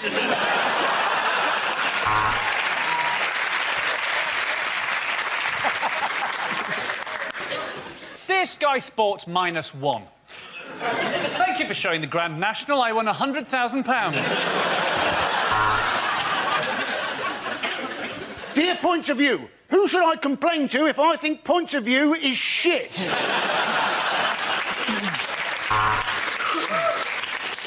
Dear Fiver, if I give you a tenner, will you please stop broadcasting? Dear Channel 4, why not liven up Deal or No Deal by putting a nail bomb in one of the boxes? OK, at the end of that round, the points go to Russell, Ed and Andy!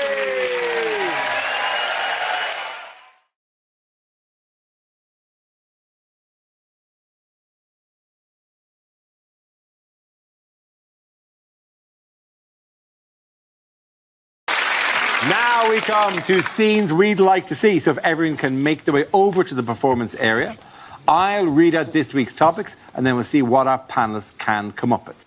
OK, the first subject is things you wouldn't hear on a breakfast show. Morning.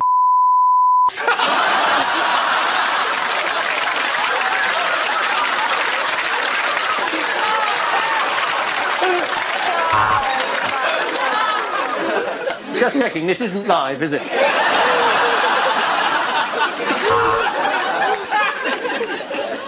And later on, you could go on the trip of a lifetime because Gino's telling us how to cook acid.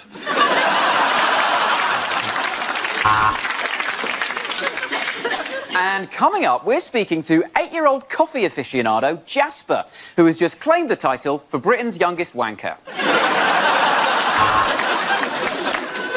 See me, right? I've had enough of all this bullshit. I'll tell you what's what after the break. Join me, Lorraine.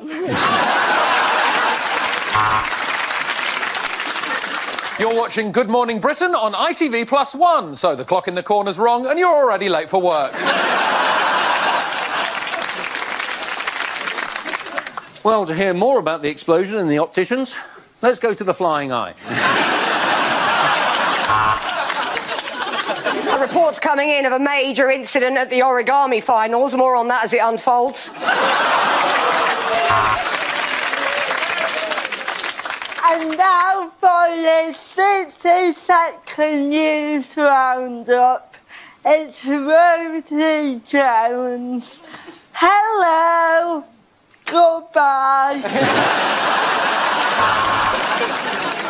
Later on, we'll be looking at what causes breakdowns. I mean, maybe it's getting up at 3 o'clock in the morning to do this job for 5 years, maybe.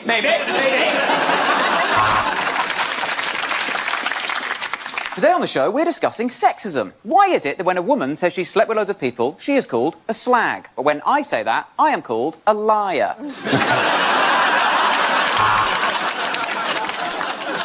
Well, just time for one final quick look at the papers. Yep, she still wants a divorce.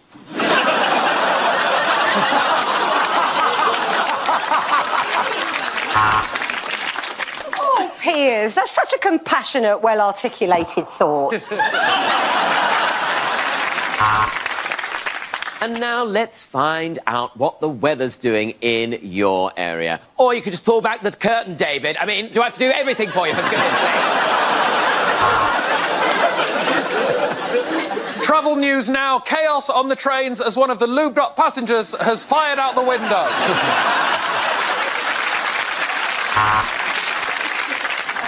And now for every lad's favourite part of the show, it's the weather. Over to it's a bloke one. Switch it to Babe Station.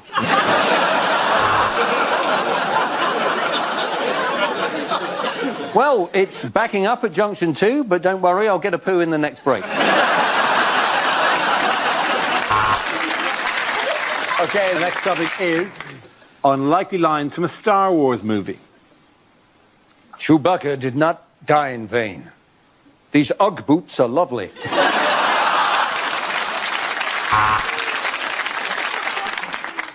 Sorry I'm late, everyone. I was just in my bunk having what we refer to here on the Falcon as a hand solo.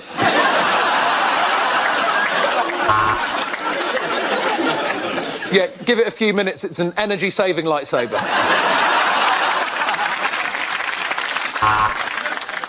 I've done you a favour, and now you owe me one, Kenobi. Actually, this Ewok identifies as a she-wok. A long time ago, in a galaxy far, far away, Monolith made a set that was fucking inaccessible to disabled people. What are you doing? No, I gave up ages ago. I'm Darth Vapor.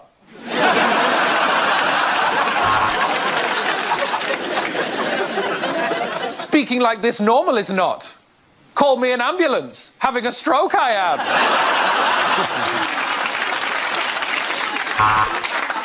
If this is space, why aren't we all floating around?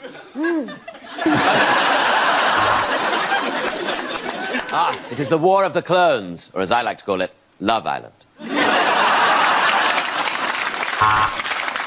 Welcome to the Death Star. Sorry to be one of those hosts, but we're actually a no-shoe Death Star. Right, cancel all my appointments. Chewbacca's just booked in for a Brazilian.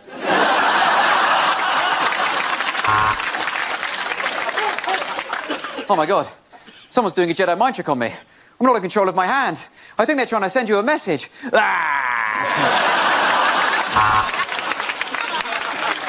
Oh, no, I'm not Darth Vader. I'm Darth Vader's Tory brother, Tax Evader.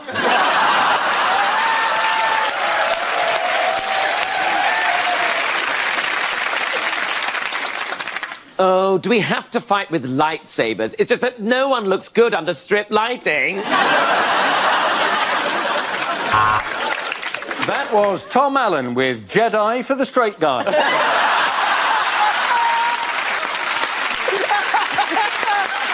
the end of that round, the points go to Tom, Hugh and Rosie.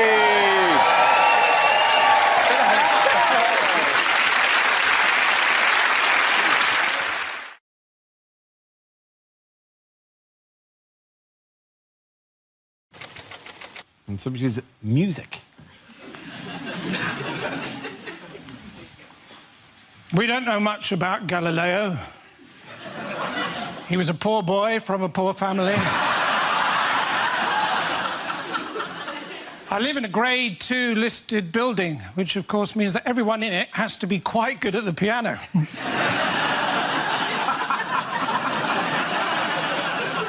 I'd like to take the band ABBA out for lunch, and if I could, I would, my friend. For Nando's. Like a school. You are looking at a very proud Canadian who is very proud of the education system in Canada. No,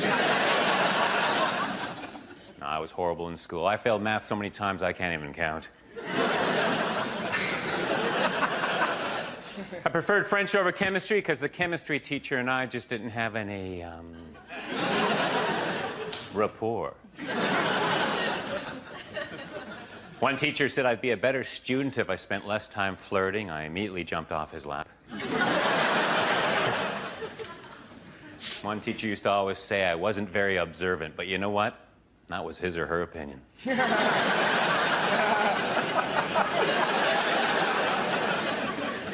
I was going to join the debating team, but someone talked me out of it. In high school, I was voted most likely to reminisce.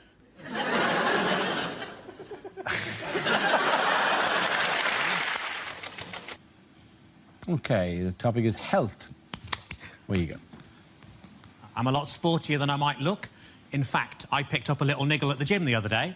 I mean, he pronounces it Nigel. I had a very stressful journey getting here today. All the way, this lorry driver was right up my arse. But it was nice of him to give me a lift. I spent most of the afternoon hanging out at the swimming baths. And then somebody told me and I tucked it back in again.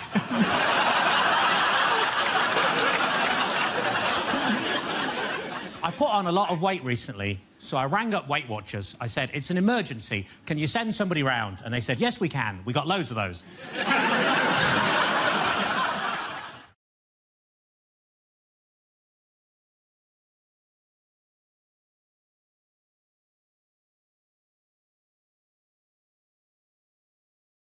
Now we play a round called Can You Smell What the Mock is Cooking? This game involves Josh and Milton, so if you could make your way to the performance area, please. This round is our stand-up challenge. I launch the wheel of news, and wherever it chooses to stop, one of our performers must step forward and talk about that subject. The winner is whoever I think is the funniest. OK, let's go. Let's spin the wheel. First topic is childhood. Who wants to come in on that? Josh.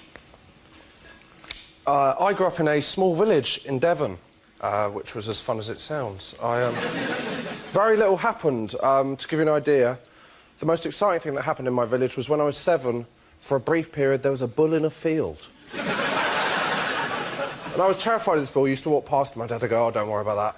He's more scared of you than you are of him. And I used to think, no, he isn't, mate. Bonfire night was the worst, though, because the build-up to bonfire night was just warnings about the way it was going to go wrong. They go, oh, bonfire night's coming up. You're either going to get burnt with a sparkler or hit with a firework. My favourite was on Blue Peter every year. They'd have the same warning that applied to no one in Britain. Every year they go, oh, bonfire night's coming up, and if you do own a pet tortoise... Well, and they go, if you do own a pet tortoise and it's hibernating in a box, do be careful to not absent-mindedly throw that box onto the fire. I don't know how unlikely that scenario is. So I know no one who owns a pet tortoise. Secondly, how unruly is your bonfire night getting? You go, yeah, just chuck everything on, yeah. Yeah, Guy Fawkes with their shit, show him what I think of him. Go into my houses, get my boxes, don't look in them, throw them on the fire. I don't care that the contents is snoring, throw it on, I told you. 2 months later, you walk around your house going, where the hell is Sheldon? The warnings there were wrong. The warning on sparklers, it'll burn your hands. That happened to no one. The warning on sparklers should be, if you're planning using a sparkler, do be aware you will do the same 3 shapes you did every other year. Zigzags, circles. Go on then, I'll write my own name. That is it every year. We used to have those home fireworks displays when they'd be terrifying. Most people were interested in health and safety. My dad didn't bother with that. He'd just go, well, you know, we've got 6 fireworks, the cat's got 9 lives, we're going to be fine. Be firing off fireworks towards the village like we declared war, and then the whole thing would climax with a Catherine wheel nailed to a gate failing to go off. My dad creeping up on it, us going, Dad, you're not meant to go back to a lit firework. Him going, don't worry about that, it's more scared of me than I am of it, it'll be fine. Thank you very much, Josh. Welcome. OK, so Milton is left. Let's see what topic he has. Let's spin the wheel. Now, the topic is travel. Where you go? Strange things do happen. Once, I saw a little green man, and I walked towards him, and he just disappeared, and then I got run over.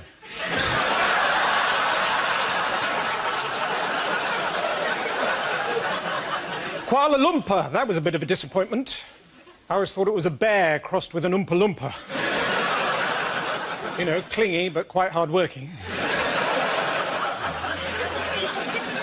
I was in France recently. I saw this little old lady knitting in the town square. I said, "Voulez-vous crochet avec moi?" She took it all the wrong way. What with the financial situation, I'm not sure Ireland's going to stay afloat. Cork, maybe.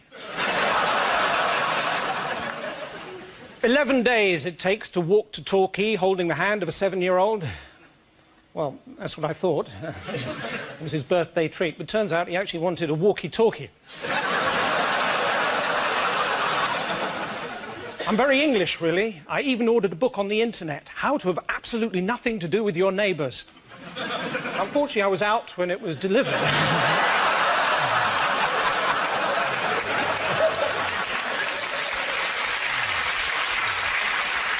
Well done. Thank you very much. Points there. Go to Milton. Come on back.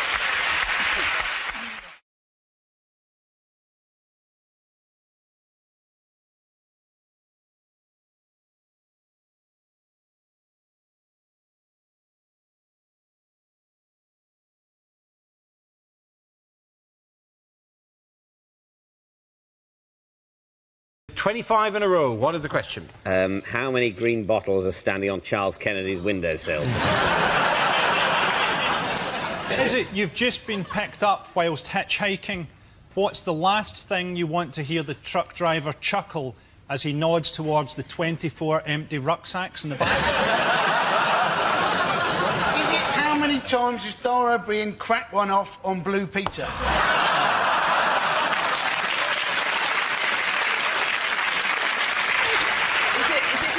It was unfair to draw her into a political battle. I was Dara can have a session with the woman or something. Can a man not form an unnatural attachment to someone they've never met on the television without it resorting to masturbation jokes?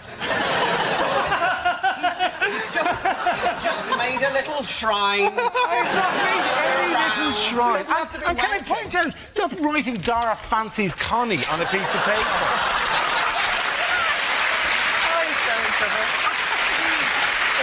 I think she's twice been unfairly dragged into political discussions that are not of her doing, and that's what I'm defending here. Is it for how many years has the UK finished bottom of the Eurovision Song Contest? Is it how many times has... We won it in 1997, happen to know. Did we?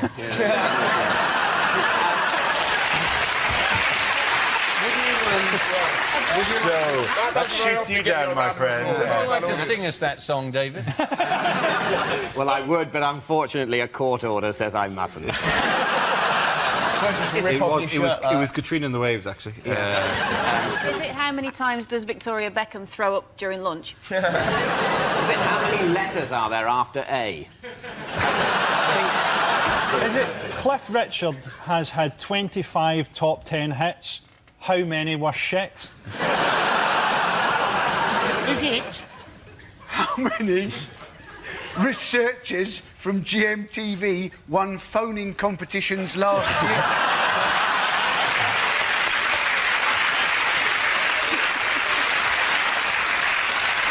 They're just very good on those questions. I'm going to steer you towards the correct answer. It is an education issue. Is it to do with GCSEs? It is to... No, actually, no, it's through at A-levels, actually. OK. The results are getting better every year, and they have been for the past 25 years. That's exactly right. Well done, Russell.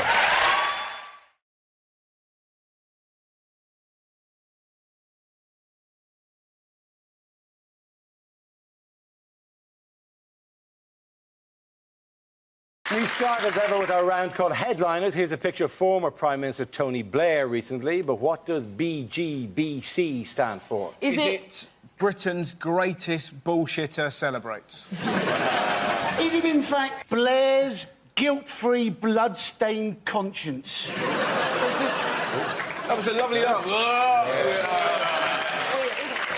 Is he just suggesting what he thinks the next stage in the world should be, the next thing that should happen? Is it bomb Germany, bomb China? Is it? That would have been an amazing turn in the inquiry. If just randomly picked countries and went, yeah, if I was still in power, oh, yeah, you'd be gone. Hey, gang, is it Blair, Great Britain's catastrophe? I'll Is go it just there. a description of him? Is it like balder, greyer, besotted by cash?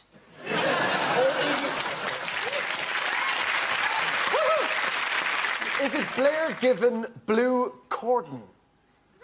You see in the picture. Oh, yeah, he has, yeah. It irritates me. Is it in fact everything the British Army didn't have when we went to war? Bullets, guns, bombs, choppers.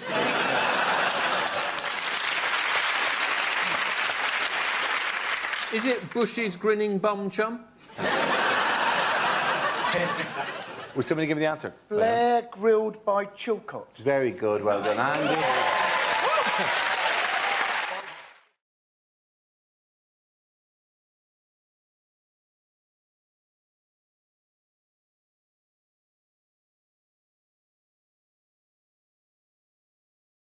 Yes, the answer I was looking for was Gove announces exam changes. This is the news that Education Secretary Michael Gove has announced a new English baccalaureate certificate to replace GCSEs. From 2015, students will work towards a demanding 3-hour exam at the end of a 2-year course rather than the current combination of coursework, modular exams and multiple retakes. He's even invented an exam that thicker kids won't be able to pronounce. It's the back of what? The back of what? The back. Oh, give me a shovel, I'll go down a mine.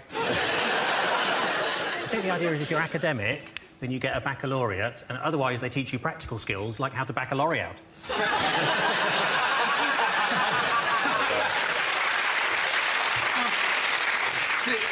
The Tories have assured us that under this system no child will be left behind. But how can we take Tory promises that no child will be left behind seriously when their leader's David Cameron? Do you know what the abbreviation is? It's called EBC. EBAC. It's called the EBAC. EBAC, which is when Yorkshire people make payment over the internet. I thought that was something from Star Wars, isn't that? Yes, it was. EBAC? Do you know who hated I the bet you EBACs? can't do the impression. Your EBACs will not qualify you to run the empire. There's been a lot of debate over, whether grades have been devalued, and I was discussing that recently with my nephew, Professor Timmy. So, hang on, sorry, because it's one of these things that I genuinely am always perplexed about, coming from a different country as I have, with my spices and my silks. To your nation. And there's so many great things about it, except your exams, which are mad. And not that the education, by the way, is great. I'm not saying anything about the education people get here, it's fantastic. But the exams are mad. There are people who, when confronted with an exam paper, just go to pieces completely and forget how to count, and I think it's very unfair that they are marking the papers.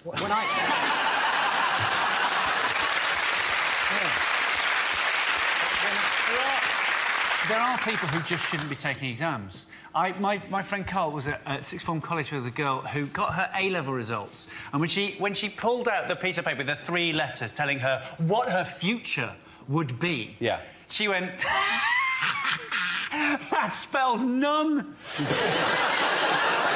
People make an awful lot about the pressure that kids are under, and I suppose they are, but speaking as an ex-teacher, that when it comes to exam time, there's far worse pressure on the teachers, because you have to spend sometimes 4 or 5 hours in those halls just walking up and down, and it's a recipe for insanity. I had no choice when I was teaching but to invent a game called Campile. It was just to see who could walk up and down the aisle the campest.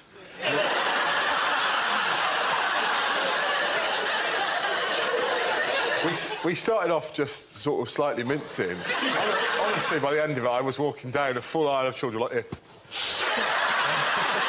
And I knew it was time for me to leave teaching when I got to the end of one aisle. Genuinely, during an actual GCSE, a kid looked up at me and went...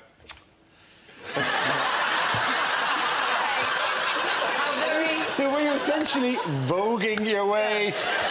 I'm not exaggerating. By the end of it, I was like... The thing is, they want to make the exams harder, don't they? But surely they're hard enough already if your teacher is walking up and down, helping it up.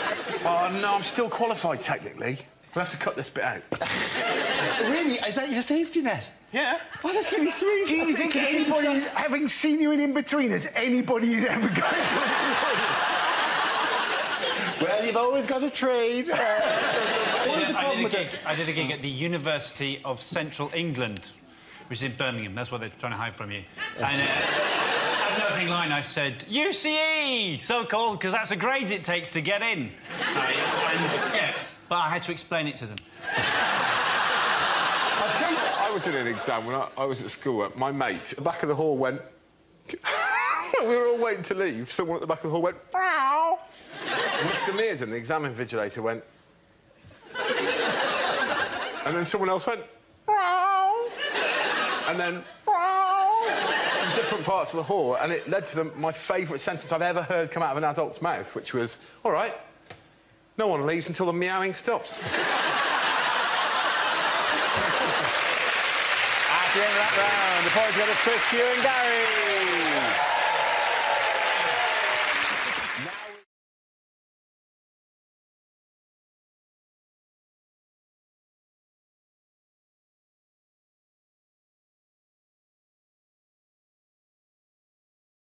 Things a sport commentator would never say. 8 no balls in a row.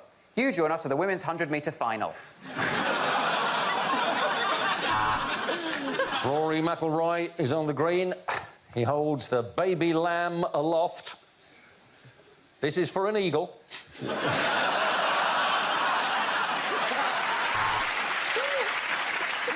They think it's all over. It is now. I'm dead.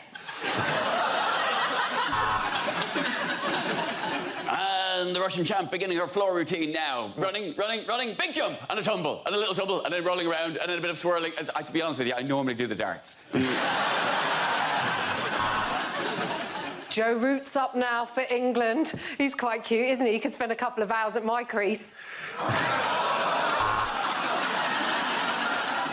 And at the end of that match, it's 0-0. But it doesn't matter because both teams are just such lovely people.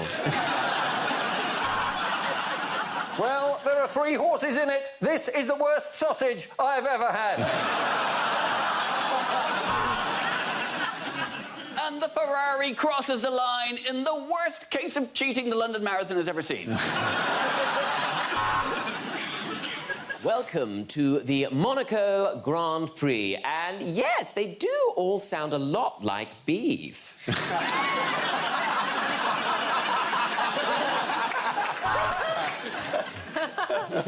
Well, Gary and I are in the commentary position. If you want to know where that is, it's on page 32 between missionary and wheelbarrow.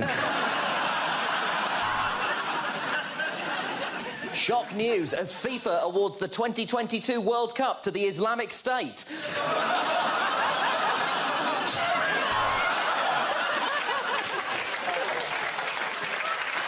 Say what you like about these cyclists, but boy, do they know their drugs. The referee there taking down Ronaldo's number. Not really the time or the place, but good to see we've kicked homophobia out of football. And as is traditional, the leader of the Tour de France now awarded with the yellow jersey to remind him what colour his piss is supposed to be. 15:30 in a chat room. It's so difficult to tell.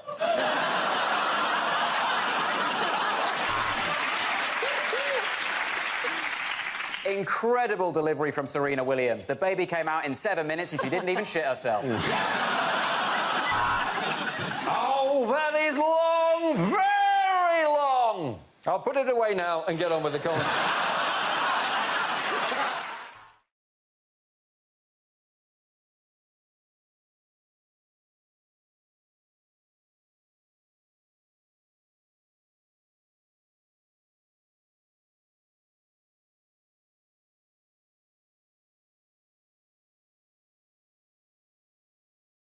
Unlikely things to hear in a restaurant.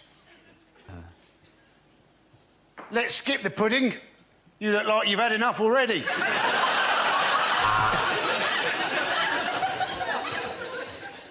Wow, thanks for picking up the bill, Dara.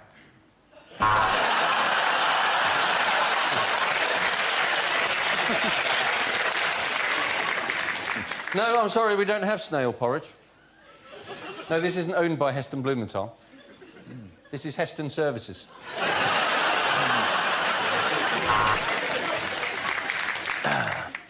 How does crispy aromatic duck sound?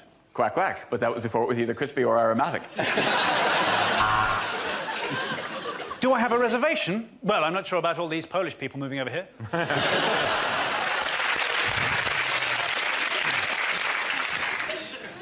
Table for two, please. But no food.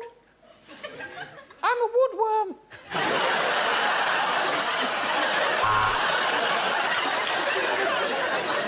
This is a traditional Greek restaurant, so don't worry if you can't pay. The German government will cover it.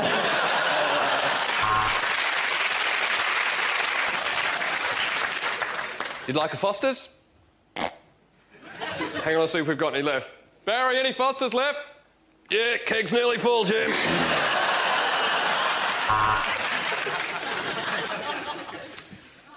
Here's the tip. If you find the rest of the chef's penis, please let us know.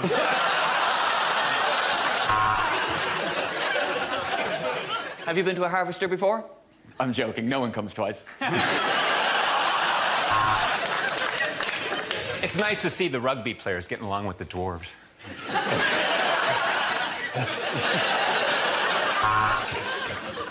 Well, that's an unusual taste, isn't it? What is in this death by chocolate?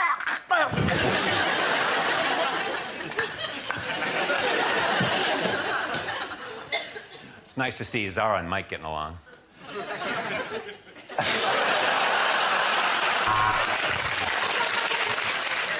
Yes, it is all-you-can-eat night, and that's why you can't come in, Mr. Pickles.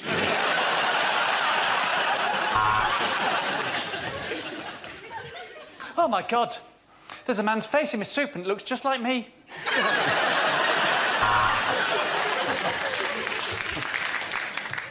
Excellent choice, sir. This lady is much fitter than your wife.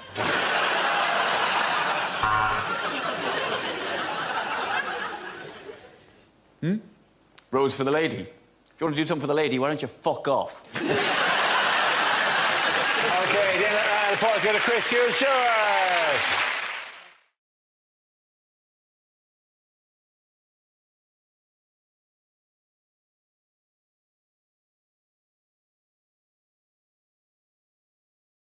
What did David Cameron do recently that no other serving British Prime Minister has ever done? Samantha Cameron. Yeah. That's true. But he also went on Letterman in the States, didn't he? Letterman was trying to trip him up by asking about British history, which is tricky because we've got a lot more of it than they have, right? And, you know, American history exams are really easy. They just have questions like, on what date was September the 11th? He did do all right, but he didn't know what Magna Carta meant, when in fact what he should have said, obviously, is what Magna Carta means is that we had civilised democratic government some 200 years before your country was discovered.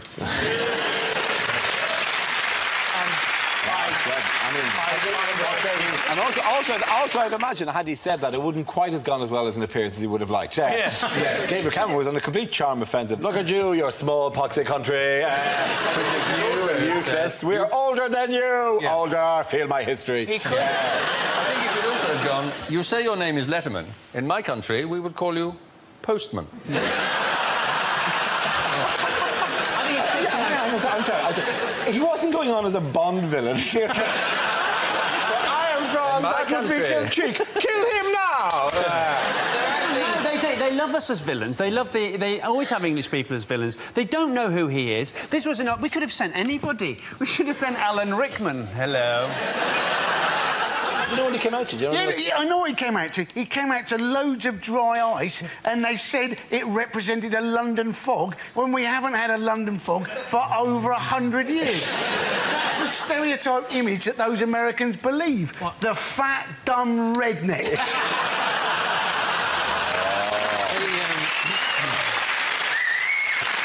The closest we've currently got to a London fog is Boris Johnson at the moment. Amy Childs from The Only Way is Essex. What Boris Johnson did say was that he got it wrong deliberately because he didn't want to seem like he had Latin coming out of every orifice. Now, that sounds creepy, doesn't it? The thing about Boris Johnson, though, isn't it, is everybody thinks he's quintessentially English, but in fact he was born in America, named after a Russian, and looks like a Swedish person who's eaten another Swedish person. At the end, and the points go to Chris, Hugh and Barry.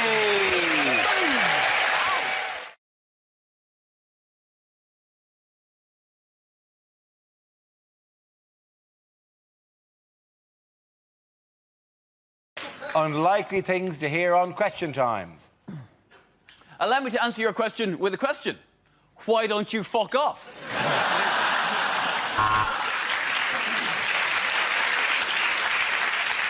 I'm going to take a question from a black man without mentioning that he's black. The man in the red jumper, please.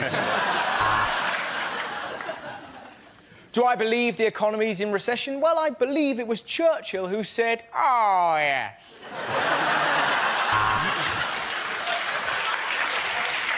David Dimbleby, you haven't answered a question all night. You are the weakest link.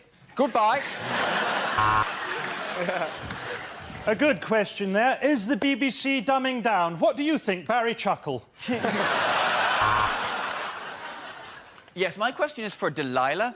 Why? Welcome to Question Time, coming to you this week live from Spearmint Rhino. Question time. Tonight we're in Norwich. Let's say hello to the audience. Look, men from Magic Picture Box. Go speaky, speaky.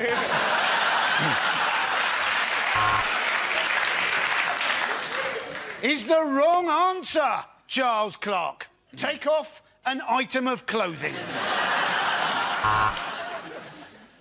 So, good question. Gordon Brown, why don't you shove your tax increases up your arse? If your dog isn't here, Mr. Blunkett, who's sniffing my balls? I have a question for Boris Johnson. Do you know where you are?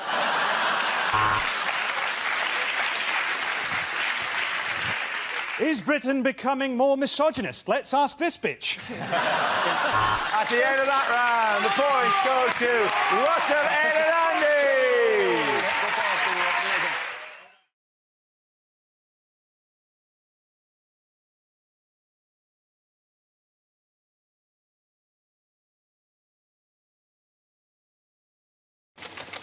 And the topic is transport. So I was on the bus the other day. Driver stopped, got off, wouldn't come back. Apparently some bloke with big teeth kept talking to him.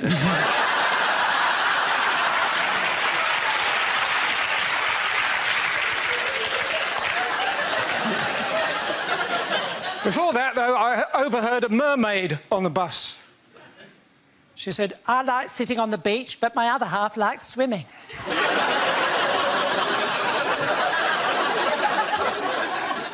Anyway, reading between the lines is dangerous if you're waiting for a train.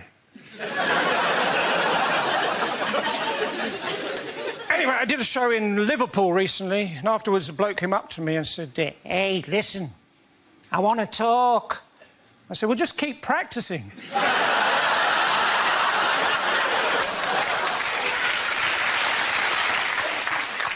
Next month, I'm in Northern Ireland, County Down, 4, 3, 2... I don't need a relationship. I am a rock. I'm an island. Sometimes I go down to airport arrivals and I stand with a piece of cardboard saying, no one.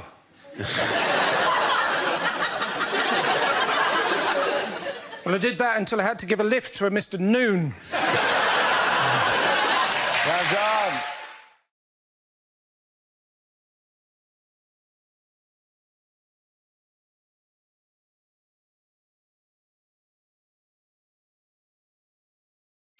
The jam thing irritates me, though, because the jam thing is that we've been told there's an opportunity for Britons to sell jam to Europe. Yes. Well, that's the big opportunity, right?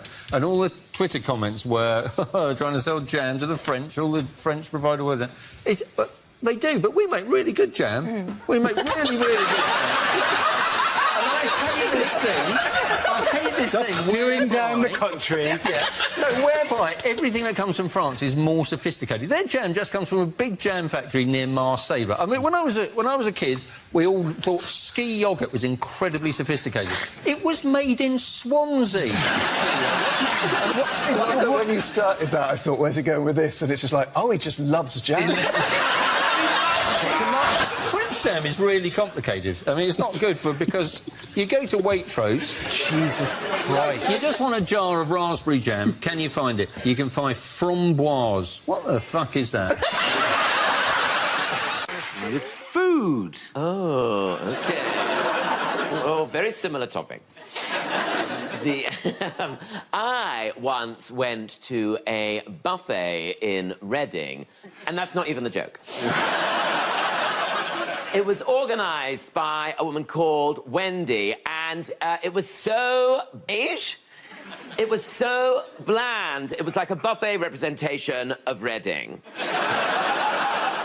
I looked across this buffet, right? They put out sausage rolls, right? Sausage rolls, right? Where they just whipped off the cellophane and put the corrugated plastic straight down on the table.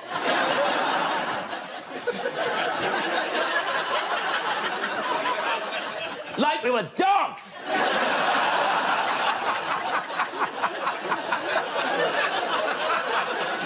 Then we had Scotch eggs, right? Scotch eggs cut into quarters. Apparently no one can eat a whole one. Then we had breadsticks displayed in a pint glass. I thought I was at a fucking UKIP rally.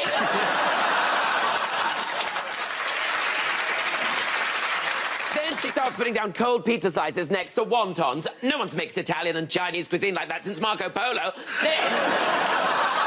Then she brought out the quadrant of dips. You know, the 4 dips. The 4 dips of the apocalypse. The white one. The other white one. Then there's a green one. What's that? Guacamole. Then there's a pink one. What's that made of? Sillet bang? I was just glad to have something made of some sort of colour. Anyway, it was a terrible buffet, but thank you very much, Wendy. Who made a typically colourful speech at the conference? Can I just ask one question? Oh, my God. Is it how Why they get the little isn't safety thing? Why isn't there orange jam? Marmalade is... No, that's not jam. That's got bits in. Yeah, I'm happy to move on as well. I'll give you a clue. The answer is Boris Johnson. Who? It was Boris Johnson. Shut up, I have to ask the question first. Let's stick to the conventions of normal language. Who made a typically colourful speech at the conference? Was it Hugh about jam? OK.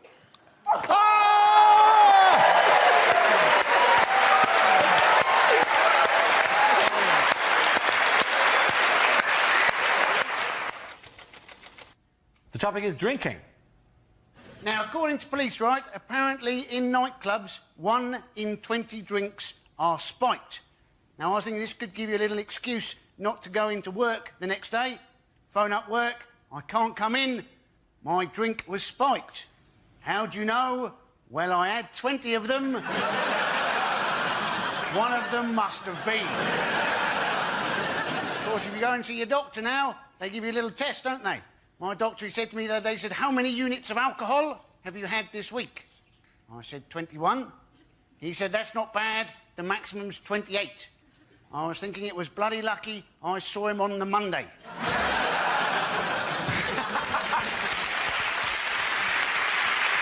OK, let's see what we've got left for Frankie. Let's spin the wheel again. And it's drinking. As a teetotal alcoholic, that should be quite good. I drink energy drinks now. It's good that they've finally managed to can anxiety. It's good that there's a drink that gives me the resting heart rate of a serial killer who's just spotted that there's a sale on at B&Q. I hate this thing where Guinness always go, oh, we're the national drink of Ireland. Yeah, you're the national drink of a nation of alcoholics. That's like saying that you're Gary Glitter's favourite search engine. I'm teetotal, right? A concept which Scottish people don't understand. So I did a gig in Fife, and I was on stage, and this guy was going up to the bar, and he went, hey, I'll get you a drink as well. And I went, well, I used to be an alcoholic, so I don't drink anymore, but thanks anyway. And he looked at me for a bit, and then he went, a pint of lager shandy? Thank you, Laura. And the topic is food. Oh, there you go. Now, this is one of my favourite topics because I actually hate restaurants. And my wife loves restaurants. She's middle class. She's been skiing and everything. And she loves a restaurant. She says, can we go to a restaurant at the weekend? And I say, yes, we can. And we're there. We're barely there 2 minutes. And she's like, isn't it a lovely ambiance? And I say to her, I don't know what you're talking about. I've worked out what an ambiance is. It's a night out about poor people, isn't it, basically? It's people with a few quid to say, can we just have one night out about the poor people turning up? You know what they're like. They'll be banging spoons together, singing My Man's a Dustman, creating an atmosphere. We want an ambiance. So we try and enjoy the ambiance. But something's happened spoiling it for me. There's no tomato sauce on the table. Creating the situation when my wife looked at me, she said, you're going to ask for tomato sauce, aren't you? I said, yes, I am. Because I'm going to have the risotto. You can't eat risotto without red sauce, it's too dry. It's a health and safety issue. You've got to zhuzh it up with a bit of red sauce, right? So I thought, I'm not having it. I said to the waitress, excuse me, do you have any ketchup in the building? She's looked at me like I'm the worst pleb God has ever put breath in. She went off to the kitchen and I saw her making her way back with a pot about that big, about 2 chipfuls of tomato sauce. I thought, oh, here we go. She's tried to put it down and walk away like she's doing a drug deal or something. And I stopped her. I said, hold on, love, don't rush off. And I took a sip of it. And I looked at her, I said, yes, I'll have a bottle, please. Things you wouldn't hear on a TV cookery show. Hi, I'm Nigella Lawson, and before I bake any cake, I like to chop my flour into lines. You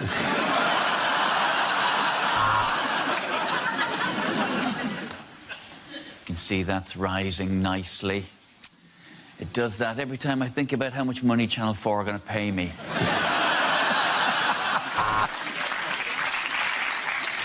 Hello and welcome to Can't Cook, Won't Cook. Today we won't be making anything. Goodbye. Coming up next on Saturday Kitchen, whatever we want, because we know you're too hungover to change the channel.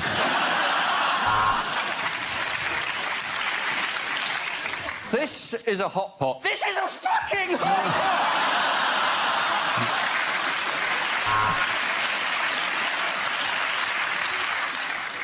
So, if you want to bone a chicken, what you need to do, take it on a couple of dates, and then invite it back, put on some romantic music, and let nature take its course.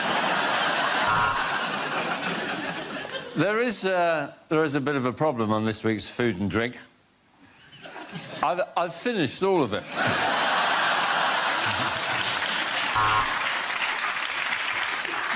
This is a Thai chicken curry, or as I like to call it, hot Asian cock.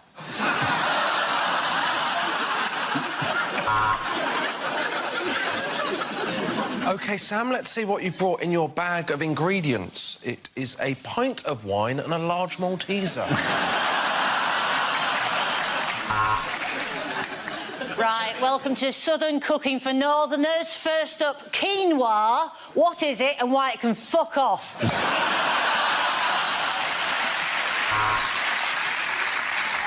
Well, if you're going to pop it in, don't forget to cover it first. I didn't, and that's why I'm making paternity payments. Hello, I'm Greg Wallace, and this series of MasterChef, we won't be using plates. We'll just be eating off my shiny, shiny head. Hello, it's Nigella Lawson here again. I'm just going to say the word spatchcock for no reason. Spatchcock. Anyone can make this. You can't, Beatrice. Sorry, you can't beat rice. Let's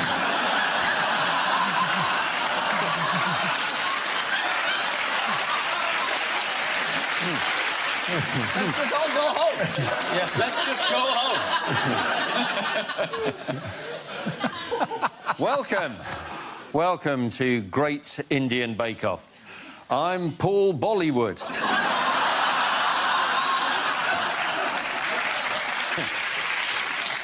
Hello, I'm Jamie Oliver. Welcome to my new show, Stick a Bit of Fucking Sugar in It. In other news, what could happen to drunk air passengers in the future? They might sober up. Yeah. They're complaining drunks are getting on planes. They make you wait for 2 hours in a pub. That's just a brilliant pub that happens to have good transport links. It is true, though, isn't it? It's the only time you see people sort of 3 o'clock in the morning in an airport pub just going, oh, I'll have a bacon sandwich and 4 pints of Stella. That seems to make sense, doesn't it?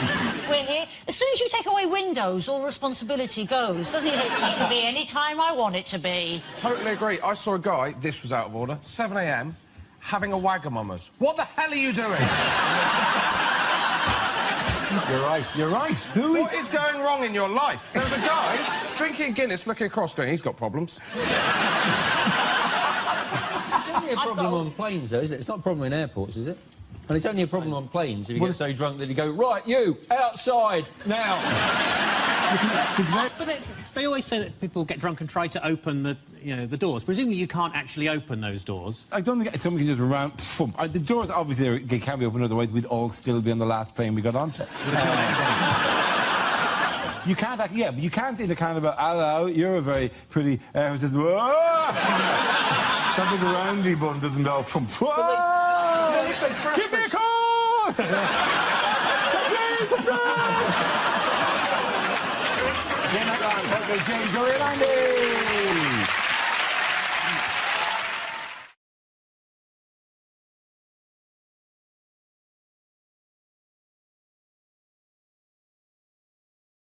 Now we play a round called Danger, Danger, Subatomic Joke Collider. This game involves Michael, Andy, Frankie and Russell, so if you could make your way to the performance area, please. This is where we test our performers' stand-up skills. We spin our news generator, it settles on a topic, and anyone can volunteer jokes about the chosen subject. The winner of the team I judge to produce the funniest stuff. OK, here we go. Let's spin the wheel. The first subject is television. Who wants to come in on that? Frankie! It's so patronising, television, isn't it? I saw a show the other day, and it was like how to sell your house kind of thing. And it said, if someone's coming round to view the house, remember to open your curtains and tidy up. Oh, thanks for that. I'd been planning on redecorating using diarrhoea pills and stencils, then shaving the word welcome into my dog's back. I saw a show for the first time the other day, You Are What You Eat, where a woman gets a trestle table of food in front of a fat person, and they have to pretend to feel guilty as she shows them their dream buffet. Oh, this is terrible. Could you give me 5 minutes on my own here? You've got to be careful what you say on telly. I did a cookery show, and it was 10 in the morning, and it was live, and it was the day of the Glasgow airport attack. And the presenter said, oh, you do topical stuff, don't you? And I said, yeah, like today. We don't know if that was terrorists or just Richard Hammond turning up late for check-in. You don't want to have to whisk eggs for 20 minutes while a studio full of people hate you. See, political correctness is all over television. Apparently, on television, we're now not allowed to say fairy lights because it might be homophobic. Apparently now we've got to call them poof lanterns. Thank you, Frankie. OK, let's spin the wheel again. The subject is modern living. Who wants to come in on that? Andy Parsons. Now, apparently at the next election, we're all going to be able to vote by text. Now, I can see that going tits up, particularly with predictive text. People voting for New Labrador, the Conservatory and the literal demagogues. And I've got to be honest, I am no fan of mobile phones, particularly because you can no longer, can you, call a wrong number. Call a wrong number, don't you? Half an hour later, you get a call back. I believe you just called me. I got a wrong number. No, Sonny Jim, what was it you wanted to say? Well, at that point, I like to go,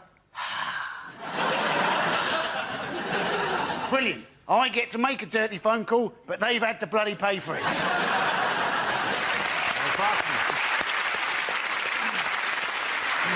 That leaves us with Michael and Russell. Let's spin the wheel. Next topic is drugs. Who wants to come in on that? Russell.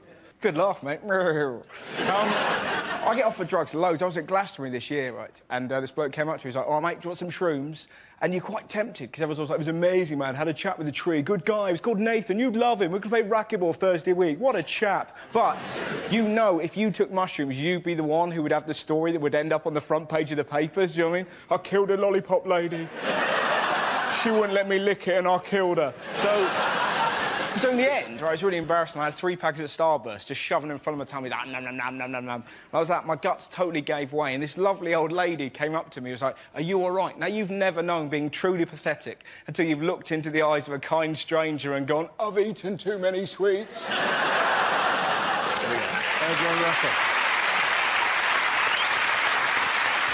OK, Michael, let's see what you've been left with. Let's spin the wheel. The topic is grooming. Michael? People like my hair, though. I do gigs, and people come up to me after the show and they go, "I loved it." I go, "What part?" And they go, "Your hair. It moves around when you tell jokes." And people find it funnier than me. And I'm worried I'm going to wake up bald with a note, "I've gone solo. I obviously don't need you. I'm touring." I never understand the end of a haircut, the mirror bit. There's this strange... Men don't want this bit, OK? There will be a back of the head mirror. It's a mirror specially designed for the back of the head. They will fetch the mirror. Man is already thinking, "I don't want this, I don't want this." And then they present to you the back of your head. It's a surreal moment in life. It's you looking at the back of your head for the only time in life you see the back of your head. And I think in the history of hairdressing, no man has reacted at this moment in any other way other than, yeah. I don't even know it's my head. For all I know, it's just a photo of his best ever haircut. I don't care. It's of no interest to me. Do people go, "I love it, I'm leaving backwards. Woohoo!" Thank you. Points there go to Frankie and Michael.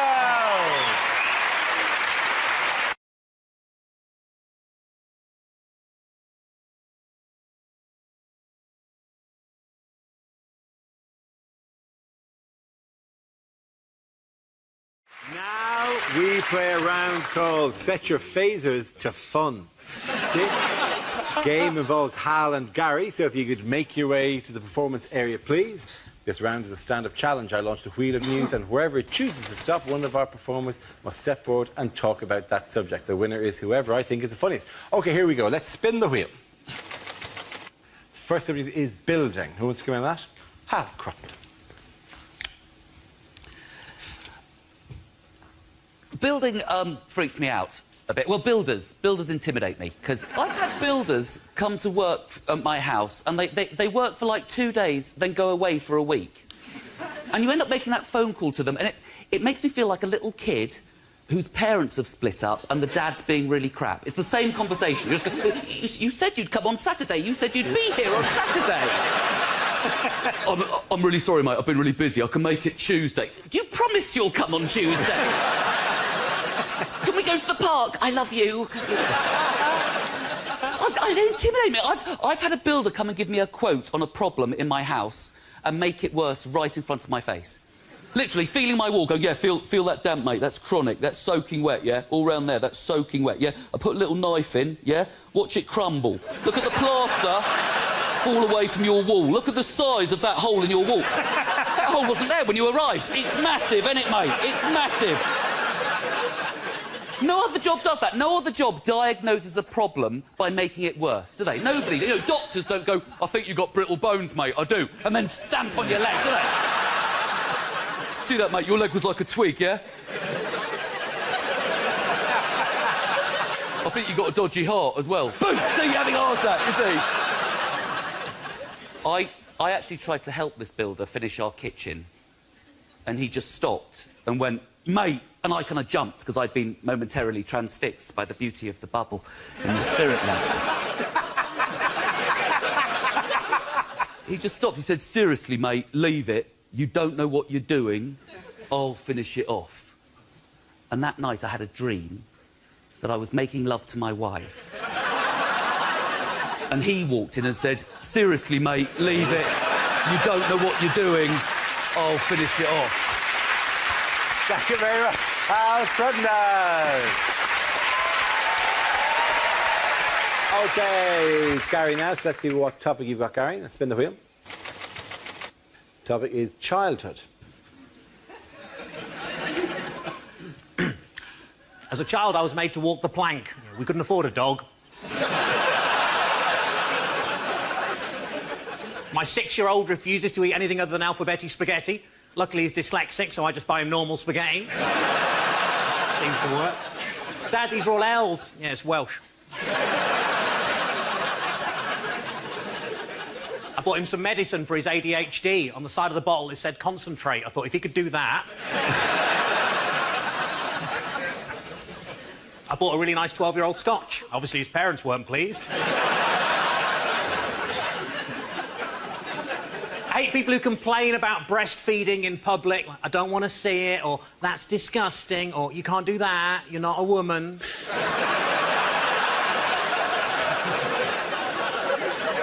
And that's not a baby.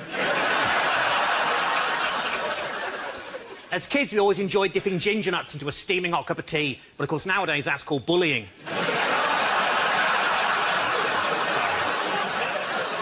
I shouldn't do that, by the way. Ginger jokes are the last vestiges of racism in comedy, and they started a ginger pride movement to stamp that shit out. They had a march in Hyde Park.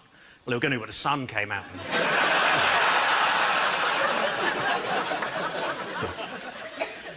Nan always said that when she was young, she never had to worry about leaving her back door open. What a slag.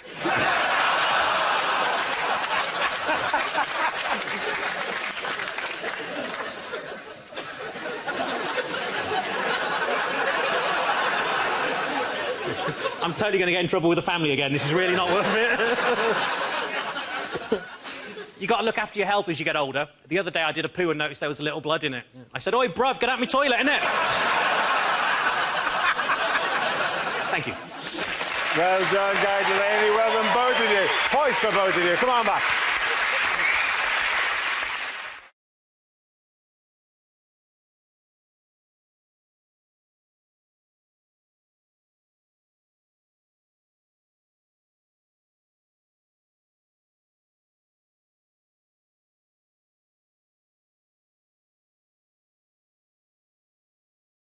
Okay, here we go. The first subject is things you wouldn't hear at a school assembly.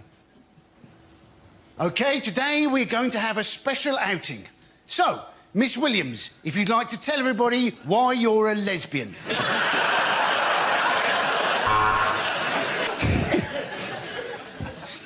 We welcome a new member of staff today. He has no arms and no legs and no body, and we will call him the Head.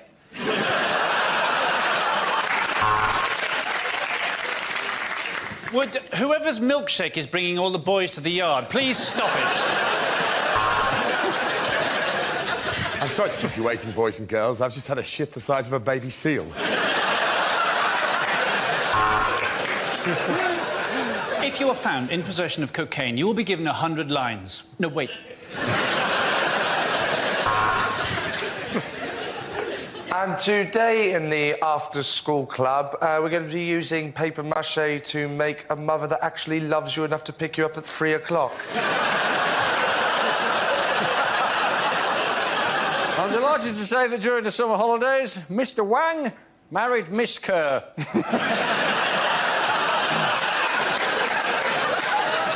His nickname will remain the same. A wise man once said, boys and girls, that if you try your hardest, you can fulfil your dreams. Generally, that's true. Not for you, though, Tom. You can't read. So... And today, everyone, we have a new boy. Now, for some reason, whatever reason, he's been to a lot of schools, so be kind to him. Will you please make your way to the front? Richard Poo Willie. A word about registers. Most of the staff are on one.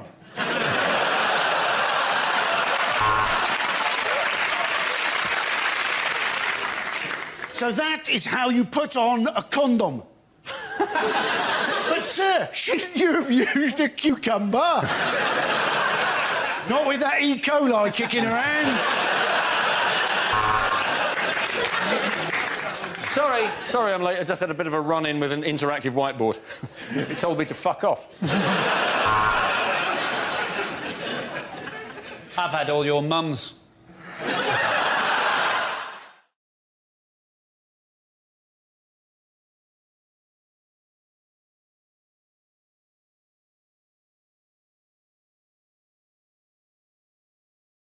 The first subject is unlikely things to hear on radio. You're listening to Radio U-Tree, the cream of the 1970s, broadcasting live from Pentonville. This is Jazz FM. You're listening by mistake. This is the breakfast news. The Prime Minister had porridge, the Home Secretary had muesli. My piles are giving me so much bloody grief. No. You're listening to Smooth FM. This is the Somali shipping forecast. Don't go out there!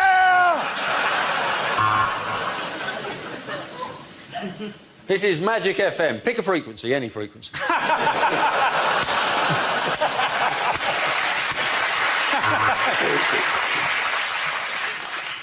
F9 hit. A2 miss. C3 hit.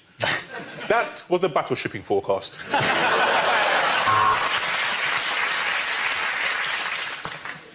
You're listening to Radio 3. Anyone? Anyone? Anyone? Bueller? On Talk Radio today, we've been discussing what a tosser Nick Clegg is. And now on the line, we've got David from Central London.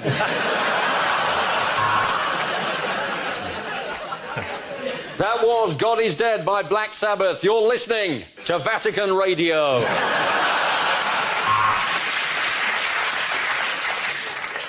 And at number one this week, Jedward, proving that teenage girls cannot be trusted with money. Well, I'm in the eye in the sky with the travel report. I've waited 20 years to file this particular report. If I look down, I can see red lorry, yellow lorry, red lorry, yellow... Don't touch that dial! I'm defrosting a pie.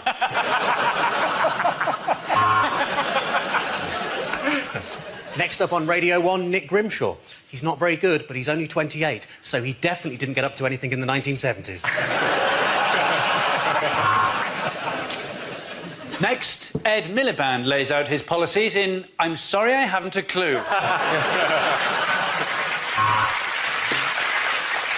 It's now 10 p.m. on Radio 4. And before the news, here's 5 minutes of free porn.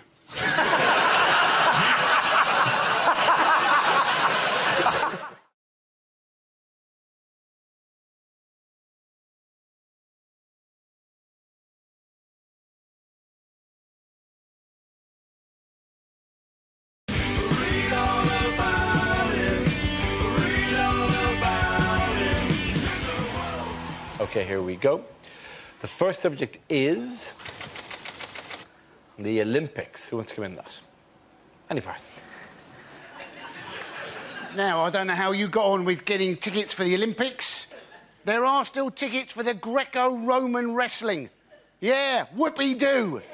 There aren't so many Romans in Britain anymore, are there? And those Greeks can't afford the tickets. And we will have forever our first GB football team. Yeah, it'll be the first time that Ryan Giggs, Ashley Cole and John Terry have got together since the last Miss World contest. But if you haven't got any tickets, go and see the Olympic road race cycling, right? It's free, yeah? But it's not the same as proper road cycling. Never in the Olympics do you see somebody having to go off into a ditch because there's a lorry turning left. Never do you see somebody go over the handlebars because some idiot in his car has opened the door without looking in his side mirror. Never do you see somebody fall off their bike because a car has screamed past and somebody has whined down the window and shouted, "Boo!" Although that may happen when the Olympics come to Hackney in 2012. Thank you very much, Andy Parsons. OK, let's spin the wheel again. The subject is food. Who wants to talk about that? Milton.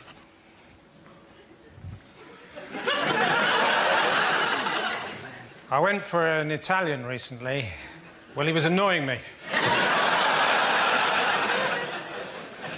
Incredible to think, isn't it, that every single Scotsman started off as a Scotch egg.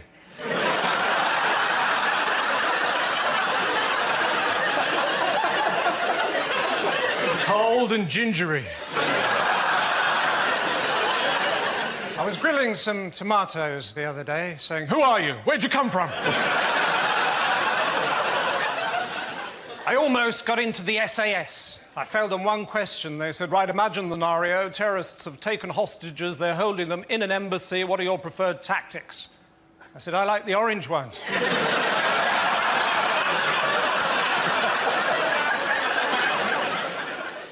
I was in the park the other day watching an old man feed the birds, and after a while I thought to myself, I wonder how long he's been dead.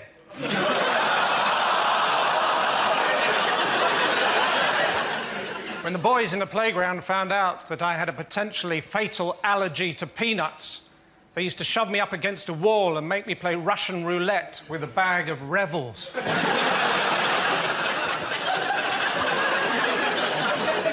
That's all. Good night. That leaves us with Mickey. Let's see what you've been left with. Let's spin the wheel. The topic is culture.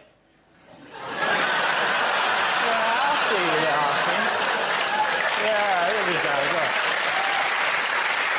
Thank you. I know you're thinking this man doesn't enjoy culture. Well, you're right, I hate it. Now, I am an intellectual. I know I left school with nothing, but I did go to university later on when I got a degree when I was 29. It was tough speaking up during the lecture, knowing everyone's thinking, blimey, the window cleaner's keen, isn't he?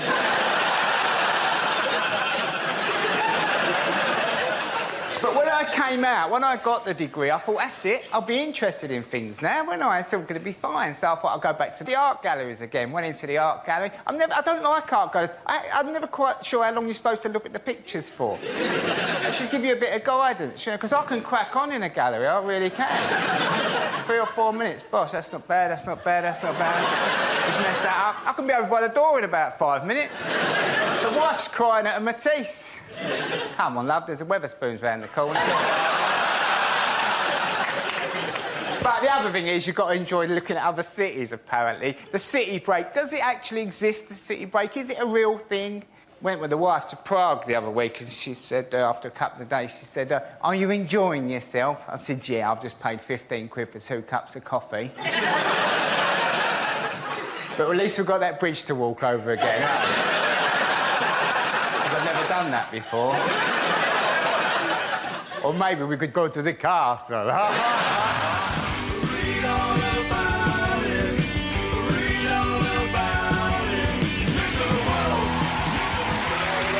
Points at the end of that round. Andy and Mickey.